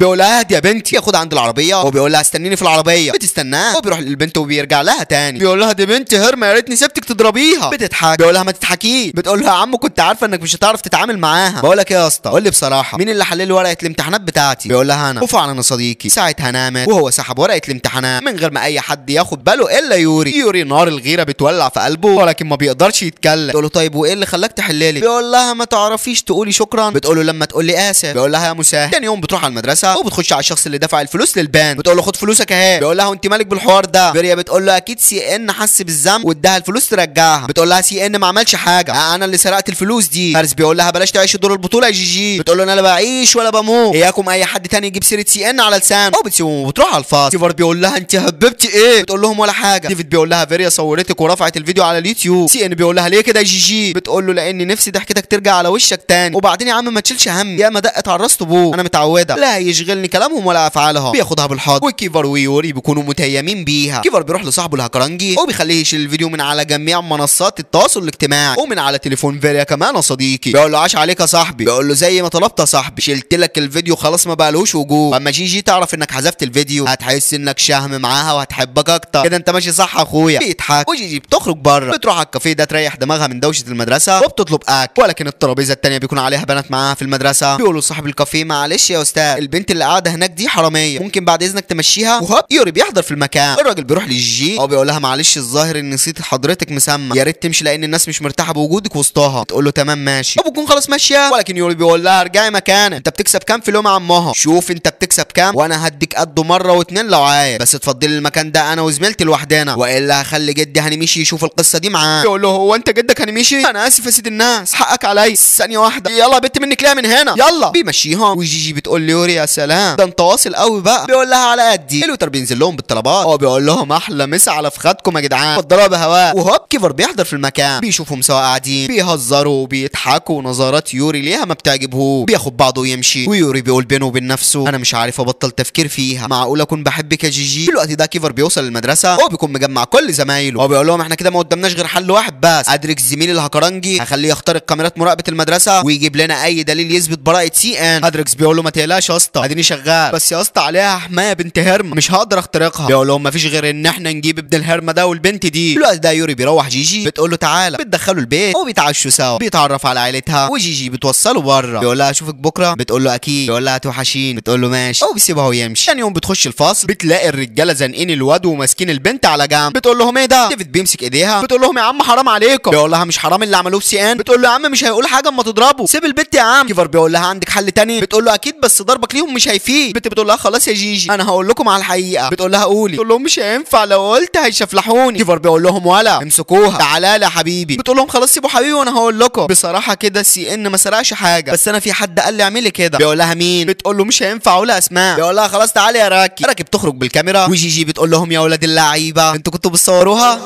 راكي بتقول لها علشان نثبت براءة سي ان. وفعلا الهاكر بيرفع الفيديو على جميع مواقع التواصل الاجتماعي وكلهم بيشوف الفيديو. سي ان اخيرا بترجع له ضحكته وده بفضل الوحش العنيف اسد العرين كيفا. سي ان بيقول له تسلم اخويا، هي اللي دايما رافع راسي ورجعت لي راسي مرفوعه تاني قدام المدرسه كلها. جيجي بتفرح قوي وفعلا الكل بيشوف الفيديو واخصامهم بيكونوا في منتهى الغضب. في الوقت ده كيفر بيخرج ورا جيجي بتقول له بجد تسلم، مش عارفه من غيرك كنا هنحل الموضوع ده ازاي. بيقول لها ربنا يخليني ليكم. تاني يوم يوري بيجيب لها الغدا ويقول لها احنا هناكل سوا وفعلا بياكلها معاه وبيرجعوا تاني على الفاصل. الاستاذ بعد ما بيخلص الحصه بيقول لهم المسابقات المدرسيه خلاص هتبدا. فيليكس بيقول له ليه بدري كده يا استاذ؟ بيقول لهم الاداره اللي بتحدد مش انا يا اخويا، خليكم جاهزين ربنا يوفقكم. هو بيسيبهم ويمشي. جيجي بتقول لي يوري انا مش فاهمه حاجه، ايه المسابقات دي؟ ديفيد بيقول لها مجموعه مسابقات غنى ورقص وكل واحد محترف في حاجه معينه في الاسم هيعملها، ولجنه التحكيم اللي هتحدد مين الفرقه اللي هتكسب بعد ما اسبوع المسابقه يخلص. يطلعوا استراحه كل واحد بيكون رايح على المخبأ اللي بياكل فيه بالاكل بتاعه. كيفر بيقول لهم الكل يسمع من هنا ورايح كلنا هناكل هنا سوا. اللي ما معهمش اكل بيستعدوا لخطف الاكل، ولكن كيفر بيقول لهم وبرضه ما حدش هيخطف اكل من حد تاني. جيجي بتروح على الترابيزه يوري بيرشق وراها. كيفر بيغضب وبيقول له يوري انت قاعد مكاني وسع انجز يا عم. بيوسع وكيفر اللي بيقعد جنب جيجي تقدر تتكلم يا احمر يحلق لك شعرك اللي فرحان بيه، بس برضه يا صديقي الواد مش سهل. بيقول لها جيجي انت جايبه اكل ايه النهارده؟ بتقول له رز وطماطم. بيقول لها انا معايا كفته ورز وطماطم تبدلي اكلك باكلي؟ بتقول له ماشي. كيفر بيغضب وجيجي بتبص على الشباب اللي وراها بتلاقيهم هفتانين جوه وباصين عليهم. بتقول لهم يا رجاله احنا عايزين نستخدم ادوات المطبخ اللي هنا ونشترك كلنا لنا ونجيب اكل ونعمل للعيال دول معانا. كيفر بيقول لها ادوات المطبخ دي بتاعت ايمان، لازم نستأذنه الاول. بتقول له فين ايمان ده؟ بيقول لها واقف في المطبخ بتاع ابوه لحد ما ابوه يرجع بالسلامه من المستشفى. بتقول لهم خلاص نروح له ونستأذنه، وفعلا بيروحوا له المطعم. بيقول لهم عايزين ايه؟ جيجي بتقول له احنا جينا لك نستأذنك نستخدم ادوات المطبخ بتاعتك. بيقول لها اللي في المدرسه؟ بتقول له بالظبط. بيقول لها اعملوا اللي انتوا عايزينه، احتمال كبير ما ارجعش المدرسه اصلا تاني. بتقول له ليه؟ بيقول لها ابويا في المستشفى ومفيش حد هنا معايا في المطعم، استأذنكم بقى. كيفر بيقول له ما تستنى يا عم، احنا مش بنتكلم معاك. بيقول له اصلا انت شايف انا قاعد لوحدي في المطعم والناس عايزاني. جيجي بتروح تاخد المنيو وبتديه للناس. بترجع لايمان وبتقول له احنا اصلا هنشتغل معاك هنا لحد ما يرجع ابوك. كيفر بيقول لها نعم. ميكا بتقول لها فكره حلوه قوي يا جيجي، انا معاكم. ويورو بيقول لها وانا معاك يا عمري. ايمان بيقول لهم براحتكم، هو بيسيبهم ويمشي. كيفر بيقول لها دايما مورطان، ربنا يخلصنا منك على خير. بتضحك وبتروح تتعامل مع الزباين. كيفر بيبص عليها من بعيد، هو ما بيكونش مصدق ان في حد بيحب يساعد الناس بالطريقه دي، جواها ملاك عايش علشان يساعد غيره. يوري بينزل معاها، بتقول له خد يا عم رايح فين؟ ابتسم في وش الزباين. بيبتسم وبيفضل يهزر مع الزباين. كيفر بيقرر ينزل يعمل اللقطه، بيلبس لبس الشغل على الحمالات، والبنات بمجرد ما بيشوفوه بيكونوا في منتهى الدهشه. يوري بيحس ان اللقطه اتاخدت منه، فبيروح على طول يقلده. المفروض تعلي عليه ما تقلدوش يا احمد. المهم صديق الشباب بيعملوا جو في المكان وكلهم بيكونوا في منتهى السعاده. على بالليل كيفر بيقعد على جنب. جيجي بتقول له مالك؟ بيقول لها صبعي اتعور. بتمسكه وبتفضل تنفخ له فيه. الواد بيضيع وبيقول لها نفختك حلوه قوي. بتتكسف وبتسيبه وتمشي. بيفضل يفكر فيها، وهوب اريس وزمايله بيحضروا في المكان، كلهم بينصدموا. ويوري بيخش الامام بيقول له يا اسطى ايه اللي جاب اريس وزمايله بره؟ بيقول له ايه المشكله يا عم؟ احنا مش في مدرسه يا اسطى، احنا هنا في مطعم مفتوح للكل. كيفر بيقول لهم طلباتكم ايه يا جدعان؟ كيكو بيقول له مستحيل، ايه اللي عامله في نفسك ده يا كيفر؟ بيقول له بساعد صاحبي. بريا بتقول له هو ده مستواهم وكتر عليهم. جيجي بتديهم المنيو وكيفر بيحط ايديه عليها، بيقول لها ما تتحركيش. بياخدوا طلباتهم وبيمشوا. وواحد من زمايلهم بيقول لكيفر يا اسطى انا عرفت معلومه جديده. بيقول له ايه هي؟ بيقول له جيجي واريس مفيش بينهم عمار ولا كلام اصلا. بيقول له ازاي؟ بيقول له زي ما سمعت، يعني فكره ان اريس مخطط لحاجه وهو اللي باع جيجي عندنا القسم دي فكره مستحيله، موضوع فيست كاستا. في الوقت ده كيكو بيروح لجيجي وبيقول لها بكره فاضيه؟ بتقول له ما اعرفش، لو في حاجه اقولها هنا. بيقول لها بصراحه انا معجب بيك يا جيجي ولسه ما قلتش لاريس. بتنصدم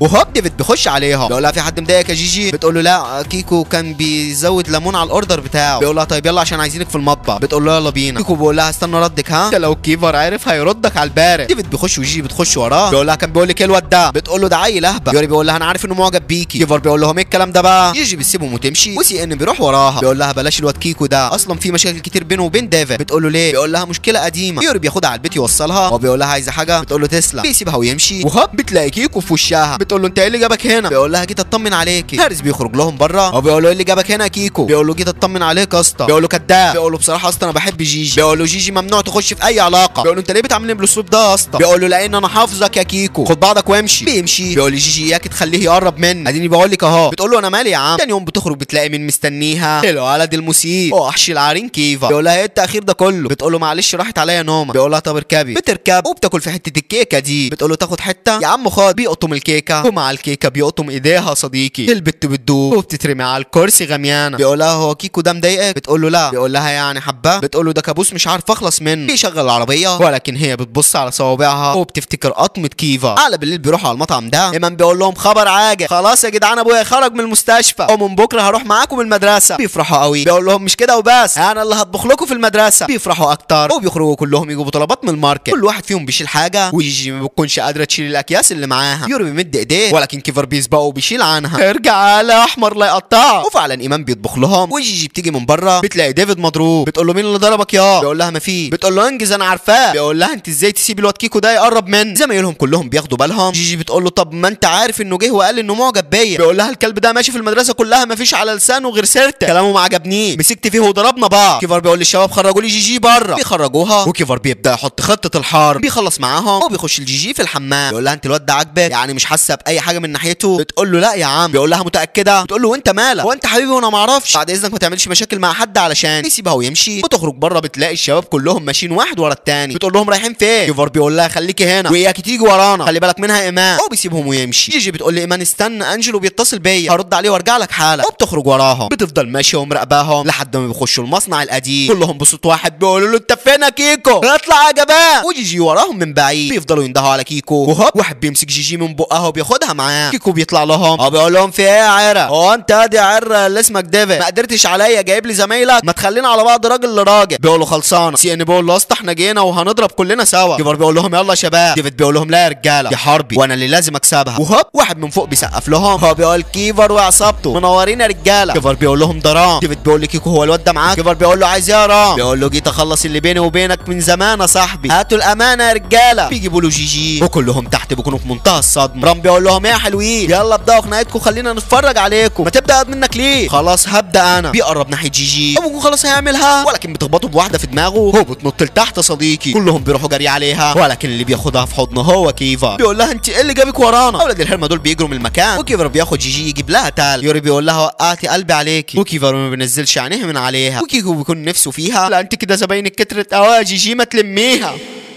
المهم بتبص على كيفر بتلاقيه ميت عليها. بتقول كيكو انت كنت مستني ردي صح؟ بعد اذنكم يا شباب. كلهم بيسيبوهم لوحدهم وكيكو بيقول لها قولي. بتقول له بصراحه انت شخص كويس قوي بس انا مش في دماغي لا احب ولا غيره دلوقتي بجد انا اسفه. بيقول لها ماشي وبيسيبها ويمشي. سي ان بيخرج لها وهو بيقول لها بقى لشتي. بتقول له حصل. كيفر ويوري بيفرحوا قوي ويوري بيقول لها يلا بقى تعالى روحي. كيفر بيبص له. ديفيد بيقول لهم خلاص انا اللي هروحها. بيروحها بتلاقي انجلو وارس مستنيينها. بيقول لها كنت فين كل ده يا جي وايه الخبطه اللي في وشك دي؟ بتقول له قعدت على وشي في المدرسه. بيقول لها طيب هاتي لي موبايلك القديم علشان موديل السنه نزل. شايفه صديقي النزاهه؟ ما هو انا برضه ماسك واحد موديل السنه بس النوكيا ابو زرايا. المهم انجلو بيكمل هو بيقول لها بعد بكره انا همشي لان في مشاكل كبيره قوي معايا في الشركه لازم اسافر علشان احلها. بتقول له ماشي. بيسيبها وارس بيقول لها طالما انا وانت هنقعد هنا لوحدنا في البيت تسمعي كلامي مش عايز وجع دماغ. بتقول له لما اديكي بيه استنى بس خلينا اشوف الموبايل بتاعي فين. وهوب اختبار الحمل ده بيقع من شنطتها. فارس بياخدوه. هو بيقول لها ايه ده؟ بتفتكر اما لقيته في الزباله. بتقول له ربنا ما بتاعي. بيقول لها مين اللي عملها؟ كيفر ولا يوري؟ بتقول له والله ما بتاعي. انجلو بيقول انا هتصل اجيب الكلبين دول هنا واعرف منهم مين اللي عملها. وفعلا بيتصل بيهم بيحضروا في المكان. انجلو بيقول لهم ده اختبار حام مين فيكم اللي عملها؟ كيفر بيقول لها جيجي خلاص هبقى اب يا عمري. فارس بيقول له يا ابن الهرمه. انجلو بيبعدوه. كيفر بيقول له حبيبي يا اسطى بجد كان اجمل يوم في حياتي مش كده يا جيجي؟ بتقول لهم كداب. انجلو بيقول لها انت يلا بينا على المستشفى. بياخدوهم على المستشفى. الدكتوره بتعمل اللازم والتحاليل بتخلص. بتقول له لا يا انجلو البنت بكر رشيد ولو مش مصدق اسال رشيد. كيفر بيضحك. هو بيقول له شكلك حلو قوي يا انجلو يا ريت كان ينفع صوركم فيديو. جيجي بتغضب. هو كل ما اتاها من قوه بتديله في وشه. تاني يوم بيروحوا على المدرسه وكيفر بيحاول يبين انه زعلان منها. على بالليل كلهم بيخرجوا يتفسحوا بره وبيكونوا في منتهى السعاده. بيجي عليهم الدور في بيت الرعب وكلهم بيخشوا سوا. بيفضلوا ماشيين وكل شويه حاجه تظهر لهم مرعبه اكتر من اللي قبلها. بيفضلوا يجروا ومره واحده الكاميرا بتقع على الارض. يوري وسي ان بيقوموا بالكاميرا ما بيلاقوش حد حواليهم من زمايلها. جيجي بتاخدها جري لوحدها ومش عارفه تروح فين ولا تخرج ازاي. وهوب البنت دي بتظهر قدامها بيكون منظرها بشع وطبعا مش هتشوف ده حفظا على سلامتك يا صديقي. جيجي بتنهار وبتقعد على الارض تصرخ. كيفر بيحضر. هو بيقول لها اهدي ما تخافيش انا جنبك. اهدي خالص اهدي علشان خاطري. بتقول له خرجني من هنا يا كيفر. بيقول لها حاضر. بيمسك ايديها بتحس بالامان. بيفضل ماشي معاها وهو بتسمع صوت صريخ بتاخدها جري من المكان. كيفر بيفضل يدور عليها وجيجي بتلاقي اتنين من زمايلها. كيفر بيجي جري عليها وبياخدها بالحضن. بيقول لها ما تخافيش انا هنا جنبك ما تخافيش يا عمري. بتقول له ما تسيبنيش تاني يا كيفر. بيفضل حاضنها وزمايلهم بيقولوا له احنا هنا يا اسطى. بيبعدوا عن بعض وبيخرجوا كلهم بره. سي ان بيقول لهم يلا نركب العجله. كيفر بيقول لهم لا يلا نمشي. جيجي بتقول له علشان خاطري. بيقول لهم طيب يلا نركبها. وفعلا كل اربعه بيركبوا في مكان والعجله بتتحرك بيها وهم فوق. سي ان بياخد لهم صوره وهوب العجله بتعطل بيهم. بيفضلوا متعلقين في الهواء. وارس بيتصل بجيجي بيقول لها انت فين كل ده؟ بتقول له في الملاهي. كيفر بيقول لها ايه يا جيجي تعالي في حضني ايه اللي مشاكي تعالي بس هفهمك. وبياخد منها التليفون. بيقول له يا اخي خلي عندك دم ازاي تتصل بينا في اوقات زي دي لازم يعني تعكر مزاجي. جيجي بتقول له هات التليفون يلا. وارس بيقول له انا هاجي اكسر دماغك. بيقول له امشي يلا مش فضيله. هو بيقفل في وشه. جيجي بتقول له هات التليفون. بقول لك هات التليفون. وهوب بتقع في حضنه ما بيرضاش يسيبها. بتقول الحقني يا يوري. بيقوم يشدها ولكن كيفر بيجيبه هو كمان عليها. العجله بتشتغل وارس بيحضر في المكان. بيشوفهم بالمنظر ده واحد تحت والتاني فوق. كيفر بيقول له حبيبي. هارس بياخدها معاه وتاني يوم جيجي بتكون في طريقها للمدرسه. وهوب اولاد الهرمه دول بيوقفوا العربيه وبيخطفوها فيها وبيمشوا. سي ان بيشوفها وهو بيروح جري على كيفر. بيقول لهم جيجي خطفت.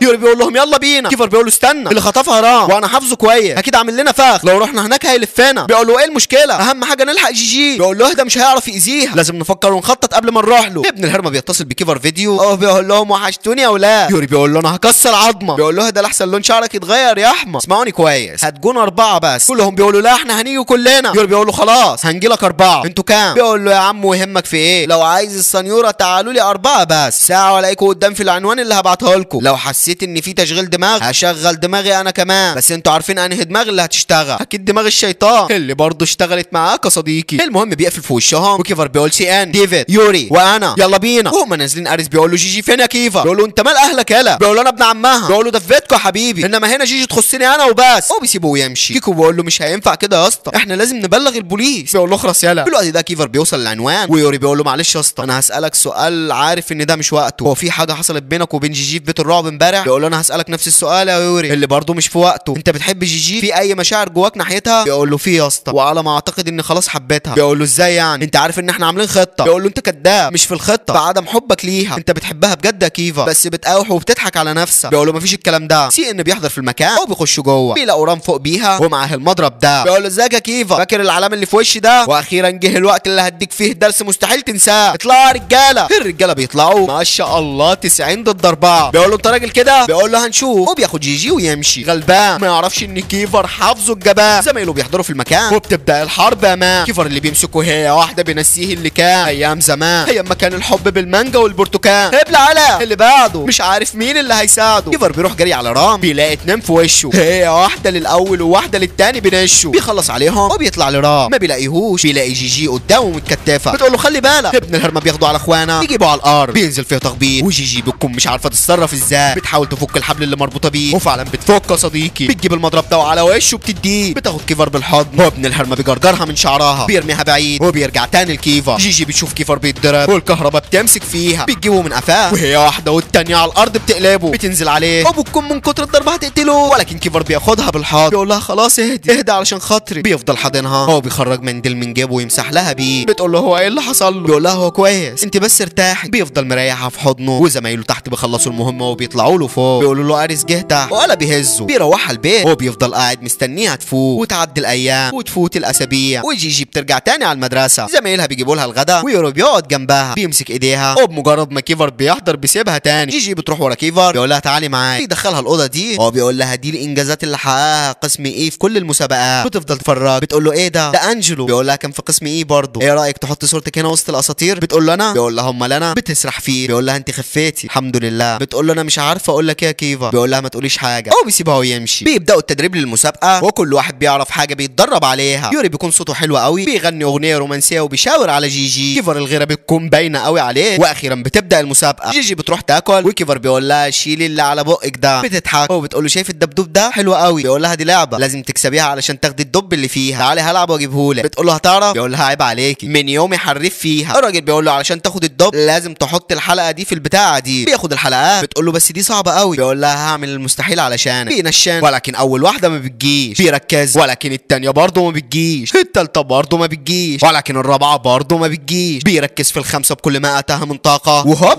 ما بتجيش. جيجي بتفضل تضحك عليه هو بتقول له واضح قوي انك بتعرف تلعب فيها. بيقول لها على فكره ده مش مهم، المهم كاس المسابقه انا اللي هكسب في الغنى خليكي فاكره كلامي. بتقول له زي الدبدوب. بيقول لها نشوف. هو بيسيبها ويمشي. على بالليل كيفر بيقول لهم طيب النهارده انا وجيجي هنوقف امن زي ما الاداره قالت، لازم اتنين يقفوا امن كل يوم، بكره هيقف اتنين غيرنا لحد ما يخلص اسبوع المسابقه. وفعلا بيفضلوا طول الليل يلفوا وجيجي بيكون في منتهى الراحه بتفضل تغني. كيفر بيقول لها يا بنت اهدي اهدي علشان لو في حاجه نسمعها. بتقول له انت عارف انا بحب الاغنيه دي قوي. بيقول لها بس دي اغنيه قديمه قوي. بتقول له ما اعرفش بس بحبها. بيقول لها ليها الشرف طبعا انك تحبيها. بتقول له هي ايه؟ بيقول لها اي حاجه في الدنيا دي تتمنى حبك يا جيجي. بتقول له انت بتعاكس. بيقول لها دي الحقيقه ما جبتش حاجه من عندي. بتقول له كلامك حلو قوي لولا ما انا عارفاك انك ما بتطقنيش كنت حبيتك. وهوب بيسمعوا صوت من عند الحمامات. جيجي بتترعب ولكن كيفر بيطمنها اما بيمسك ايديها. بتقول بينها وبين نفسها هو ايه ده انا عمري ما حسيت بالامان كده مع حد. اجمدي يا بنت يا جيجي ممكن يكون بيتعامل بطبيعته اكيد ما بيحبنيش يعني. بيقربوا من الحمامات بيلاقوا العفريته دي قدامهم بياخدوها طيران من المكان. وتاني يوم بتبدا المسابقه بتكون مسابقه رياضه كره سله. مدرستهم ضد مدرسه تانيه وفليكس بيكون في الاحتياطي. فريقه بيكون خسران والشوط الاول بيخلص. جيجي بتسيب كيفر وبتنزل تحت للمدرب. بتقول لها مدرب الواد فليكس ده لعيب قوي نزله صدقني هينفعك في المباراه. بيقول لها انا عندي اصابه اصلا. فكره كويسه البس يا فليكس. الشوط الثاني بيبدا والكره بتروح لكيكو بيديها لفليكس اللي بيوزع بيجيب هدف التعادل. الكره بتروح له تاني بيراوغ ويعدي ويصور بيحط هدف التقدم. المباراه بتنتهي بمكسبهم والكل بيكون في منتهى السعاده. بيرجعوا تاني على الفصل وفليكس بيقول لها انا مش عارف اشكرك ازاي يا جيجي، المدرب قال لي انه هياخدني في النادي معاه. بتقول له انت تستحقها. لا يوم بتبدا مسابقه الغنى وبعد مواهب كتير كيفر بيطلع على المسرح بيبدا يغني يعني اغنيه بقى صديقي الاغنيه اللي بتحبها جيجي. بيفضل يغني وبص عليها وجيجي بتقول معقول يكون بيحبني زي ما انا حبيته. بتفتكر كل كل حاجه حلوه حصلت بينهم وبتقول ده مش ممكن، ده اكيد بيحبني. كيفر بيخلص وبيخش يوري بيبدا يغني، وللامانه الاغنيه بتاعته اجمد بكتير من اغنيه كيفر يا صديقي. وهو بيغني برضه بيركز مع جيجي، وجيجي غصب عنها بتركز معاه. كيفر بيولع وجيجي بتخرج بره، يوري بيخلص وبيخرج وراها، بيقول لها قاعده هنا بتعملي ايه؟ بتاخد منه الجيتار وبتحاول تعمل بيها اي حاجه ما بتعرفش. بيقول لها هاتي كده، بيمسك الجيتار هو بيغني لها اغنيه تاني، بتعجبها الاغنيه فبتسرح معاها اكتر، بيقرب منها وبيديها واحده بتنصدم، وهوب كيفر بيخش عليهم، الاتنين بيترعبوا وكيفر بيخش بالجايزه. بيقول لها خدي زي ما وعدتك انا اللي كسبت المسابقه. بتتلت ما بتعرفش تتكلم، وكيفر بيسيبها ويمشي. بتقول بينها وبين روحها انا ليه حاسه ان كيفر مسكني متلبسه، حاسه انه مسكني وانا بخونه وانا ما فيش بيني وبينه اي حاجه، بس ايه كمان اللي عمله يوري ده؟ هو في ايه؟ هما الاتنين بيحبوني للاسف ستموني، بس ما تقلقيش هيقسموكي، واحد هياخد ورك والتاني هياخد صدر. بعدها بيومين بتصحى من النوم، بتقول ايه اللي انا فيه ده؟ دي مش اوضتي ولا دي الهدوم اللي انا كنت لابساها، هو ايه اللي حصل امبارح؟ بتبدا تراجع اللي حصل، واللي حصل يا صديقي بعد ما كيفر قفشهم سوا فضلت مصدومه من يوري، لحد ما فيليكس بيقول لها في ايه يا بنتي مالك؟ ما تفك بقى. بتقول له يا اسطى انت جايبني فين؟ بيقول لها الحفله دي في بيت كيكو، بعت لنا دعوه يلا بينا نخش، دي فرصه فيها اكل وشرب جوه ياما. وفعلا كيكو بيدخلهم الحفله وبيمسك المايك وبيقول لها منوره يا جيجي. بتخش جوه اكتر بتلاقي الدنيا مليطه، الشاب ده بيقول لها تعالي معايا، كيكو بيقول له سيبها يلا، تعالي يا جيجي معايا خدي اشربي بقى. بتقول له لا انا مش عايز اشرب، بيقول لها علشان خاطري. بتاخد بقى، بتقول له ده شديد قوي، بتدوخ، وهوب بتلاقي فيليكس مرمي على الارض، بيقول لها اهرب يا جيجي، كيكو ابن الهرمه نصيب لك كمين. ما بتقدرش تقاوم، وابن الهرمه بيشيلها على دراعه، ومن ساعتها ما شافتش اي حاجه تاني. بتنزل تحت بتلاقي اخو كيفر بتتخاض،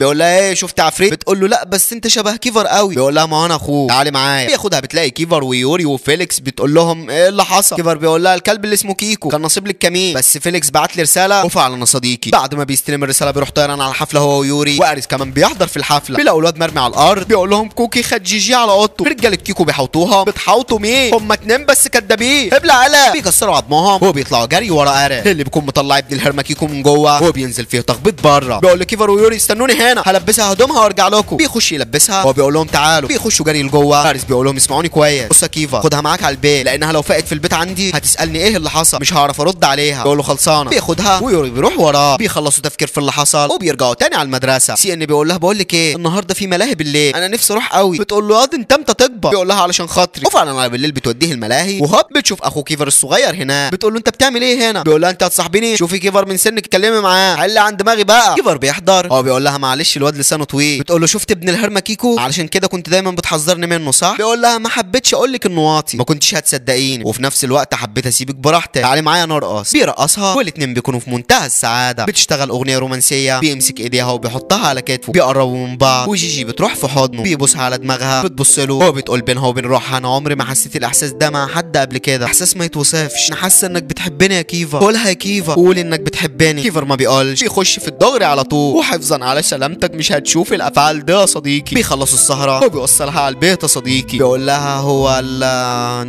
فاهماني؟ بتقول له البيت ده شكرا. بيقول لها على ايه؟ بتقول له علشان البيت ده شكرا. بيقول لها البيت الحمد لله على السلامه. طب هتخشي؟ بتقول له هخش. بيقول لها طب بقول لك انا او انتي؟ بتقول له لا انا ولا انت؟ بيقول لها صح تصبح على خير. بتقول له انت من اهله ولا من قربه؟ استنى يا عم مش هتقولها؟ بيقول لها نفسي. الاتنين بيركزوا مع بعض، وكيفر بيبوسها على دماغها. بتقول له مش هو ده اللي انا عايزاه، انا نفسي اسمعها منك يا كيفر. ما بيقولش وبياخد بعضه ويمشي. بتروح على السرير وبتفتكر كل حاجه حصلت بينهم، بتنام في منتهى السعاده. وتاني يوم كيفر بينام على نفسه في الفاصل. جيجي بتخرج الفلوماستر وبترسم له على وشه الشنب، ولا اجدعها شنب عمده. بيصحى من النوم كلهم بيفضلوا يضحكوا عليه، بيقول لهم في ايه منك ليه؟ بيبص على جيجي بيقول لها عملت في وشي ايه؟ بتقول له ولا حاجه. بيخرج موبايله بيلاقي الشنب على وشه، بيقول لها كده امسكها ده يوري. يوري بينفذ وكيفر بيرسم لها نفس الشنب، وبرضه بيفضلوا يضحكوا عليها. دور بيقول لها جيجي تعالي ثانيه. بتقول له عايز ايه؟ بيقول لها انا متقل عليك الفتره دي، بس معلش شوفي لي 2000 3 معاكي. بتقول له ماشي. بياخد الفلوس وبيسيبهم ويمشي. بيخلصوا وبتخرج بره. دور بيتصل بيها بيقول لها الحقيني يا جيجي. بتقول له في ايه؟ بيقول لها عايز فلوس تاني. بتقول له الفلوس اللي اديتها لك وديتها فين؟ بيقول لها خسرتها. بتقول له انت فين؟ بيقول لها انا في كنجز. بتقول له كنجز مين؟ يوري بيسمع الاسم بيقول لها انت بتتكلمي مع مين؟ بتقول له ده دار. بيقول انه هناك. بيقول لها اياكي تروحي ده مكان كله لبش، خليكي هنا وانا هروح له. بتقول له لا ماليش فيه انا هاجي معاه. بيقول لها غبيه مكان كله بلطجيه. بتقول له برضه هاجي معاه. بيروحوا على هناك. حارس البوابه بيقول له ازيك يا يوري وحشناك ولا ايه اللي رجعك تاني؟ بيقول له تايجر موجود. بيقول له هيروح فين؟ اديني بس كلمه السر. بيقول له اديك في السقف اطمعها. بيقول له تمام. خشوا. بيخشوا جوه المكان بيكون كله قمار وحلبه ومصارعه وبار، ودور مركون على جنب مبلول زي الفار. جيجي بتقول له انت كنت بتلعب ايه هنا بقى؟ بيقول لها مصارعه وخساره. بتقول له شفت اخره مشيتك الشمال الشمال وصلتك لايه؟ بيقول لها صدقيني توبه. تايجر بيقول له منور يا يوري، ايه هترجع تاني للحلبه؟ هظبط لك الماتش الجاي. جيجي بتقول له لا يا يوري ما تلعبش. بيقول لها لازم العب علشان السددين دول. في الوقت ده كيفر بيتصل بجيجي ما بتردش، وبعدها التليفون بيتقفل. بيترعب عليها وبيتاكد ان في حاجه غلط بتحصل. في الوقت ده يوري بيغير هدومه وبينزل على الحلبه. بيقول انا مستحيل اخسر جيجي، زمان كيفر خد مني آلة، مش هسيبه كمان ياخد مني جيجي. بيتخيل خصمه هو كيفر وبيخش عليه، بينزل تكسير في عظمه، وهي واحده والتانيه بينهيه. بيكسب المباراه وجيجي بتفرح قوي، بتضرب دور. يوري بيقول لها خلاص انا كويس، يلا هنمشي من هنا كلنا. وكيفر بيوصل بره. ابن الهرم تايجر بيقول له على فين يا يوري؟ لسه كمان هتلعب ماتش لولا ما هتقدر تمشي. جيجي بتقول له طب ايه رايك نلعب انا وانت ماتش قصاد بعض؟ بيقول لها يا سلام ده هيبقى ماتش مثالي. وهوب كيفر بيحضر في المكان، بيخش سخن على دور. جيجي بتقول له خلاص ما حصلش حاجه. بيقول لها يلا بينا من هنا. جيجي بتقول له استنى في مشكله. بيقول لها ما ينفعش تقعدي انت تاني هنا. بتقول له اشمعنى؟ بيقول لها لاني بخاف عليك اكتر ما بتخافي على نفسك. بتقول له كداب انت بتلعب بمشاعري. بيقول لها اقسم لك ما حصل، يلا بينا من هنا. بياخدها لبره. الجارد بيقول له على فين يا راوي؟ بيدي الواحده في وشه اركن يا ناوي. بياخدها جري لبره، ويوري ودور بياخدوها جري وراها. كيفر بياخدها في العربيه، ويوري بيحس ان خلاص جيجي بتضيع منه زي ما ضاعت منه ايه زمان. بياخد قرار صعب عليه وعليها، وتاني يوم بيروحوا على المدرسه. بتقول لي كيفر على فكره افعالك ما بقتش عجباني، مش عارفه انت كويس ولا حمار ولا بغل ولا كلب. بيزنقها على الحيطه. هو بيقول لها ما تخلينيش اقطع لك لسانك. بتقول له مش هتعرف. بيقرب منها. هو بيقول لها هعرف. سكت يعني عايزاني اقطعه؟ بس انا اكبر من كده. وبيخرج بره، بتخرج وراه. هو ما حدش من زمايلها بيكون عارف يربط الكرافته، بتربط لهم واحد ورا التاني. وكيفر بيغير عليها، بيبوظ الكرافته بتاعته. هو بيقول لها انا برضو الكرافته بتاعتي عايزه تتربط. بتربطها له. بيقول لها ايوه كده. هم مروحين بياخدها على البيت. بتقول له يا اسطى انت عايش هنا لوحدك؟ بيقول لها لا معايا اخواتي. بتقول له ما انا عارفه امك ابوك حد من العيله. بيقول لها ما حدش فيهم بيقدر يخطي هنا. بتقول له اشمعنى؟ بيقول لها لان دي اسرار. ما هو انت مش راضيه تعرفيني ليه مش عايشه مع ابوك يا امي؟ بتقول له قول لي انت الاول. بيقول لها انت الاول. بتقول له لا انا مش هقول. بيقول لها خلاص احنا هنلعب لعبه، كل واحد فيهم بيمسك قلم. هو بيقول لها السؤال الاول امك فين؟ بتقول له عايشه حياتها ونسيان. بيقول لها ما فكرتيش تدوري عليها؟ بتقول له يا عم ادور على حد ناسيني ليه؟ بيقول لها طيب دوري. بتقول له ينفع انت وارس ترجعوا اصحاب زي زمان تاني؟ ما بيرضاش يرد، فبترسم له على وشه. بتقول له السؤال الثاني ليه لابس الحلق ده على طول؟ بيقول لها لانه كان بتاع امي. بتقول له طيب وليه هي مش معاه؟ بيقول لها لانها ميته. بتقول له انا اسفه. طب وابوه؟ بيقول لها كان راجل قاسي، معاملته ليا ما كانش فيها اي رحمه، ولذلك اما كبر خليته كتب لي البيت ده باسمي ومشيته من البلد كلها، وقاعد في البيت ده انا واخواتي. بيفضلوا يسالوا في بعض، في اللي بيجاوبوا عليه وفي اللي ما بيرضوش، لحد ما وشوشهم بتبقى بالشكل ده. جيجي بتقول له عمرك حبيت قبل كده؟ بيقول لها ايه لا. بتقول له بعدها؟ بيقول لها مش عارف. دور عليكي انت بتحبي يوري؟ بتقول له يوري ما اعرفش، هو لذيذ قوي معايا بس حب ما اعتقدش. بيقول لها طب وانا بتحبيني؟ بتنصدم. وبتقول له مش قادره احدد معاملتك معايا، شويه حلو وشويه وحش وشويه رومانسي وشويه قاسي وشويه ناسي وشويه هاسي. بيقرب منها هو بيديها واحده حساسي، هو الاتنين بيكونوا في منتهى الاستريفيكو. تاني يوم يوري بيقول لها بقول لك ايه وراكي حاجه بعد المدرسه النهارده؟ بتقول له لا. بيقول لها خلاص قابليني في المكان اللي هبعته لك دلوقتي. وفعلا بتروح له والاتنين بيفضلوا ساكتين. يوري بيقول لها خلاص يا بنتي العصير خلص. بتقول له يا عم خلاص انت هتذلني. بيتقمص. بتقول له زعلتي يا بيضه؟ خلاص حقك عليا. وهوب كيفر بيخش عليها بيقول جيجي تعالي معايا بسرعه. يوري بيقول لها جيجي انا هستناكي. كيفر بياخدها هو بيوديها للست دي. بتقول لها معلش يا جيجي ابوكي خلاص مشي، كان عايز يشوفك قبل ما يمشي. بتقول لها طيب ما ينفعش اروح له على المطار؟ بتقول لها للاسف خلاص الطياره اتحركت، انا اسفه يا بنتي. وبتسيبهم وتمشي. كيفر بيقول لها انا لما عرفت انه كان هنا ومسافر جيت لك على طول خدتك، معلش انا اصلا عرفت متاخر. بتفضل تعيط وكيفر بياخدها في حضن. بترجع تاني ليوري بتلاقيه لسه مستنيها. بتستغرب وبتقول له معلش اتاخرت عليه. بيقول لها انا مستعد استناك الباقي من عمري هنا. بتقعد بيديها الورده دي. بتنصدم. بيخرج لها الخاتم ده بيصدمها اكتر.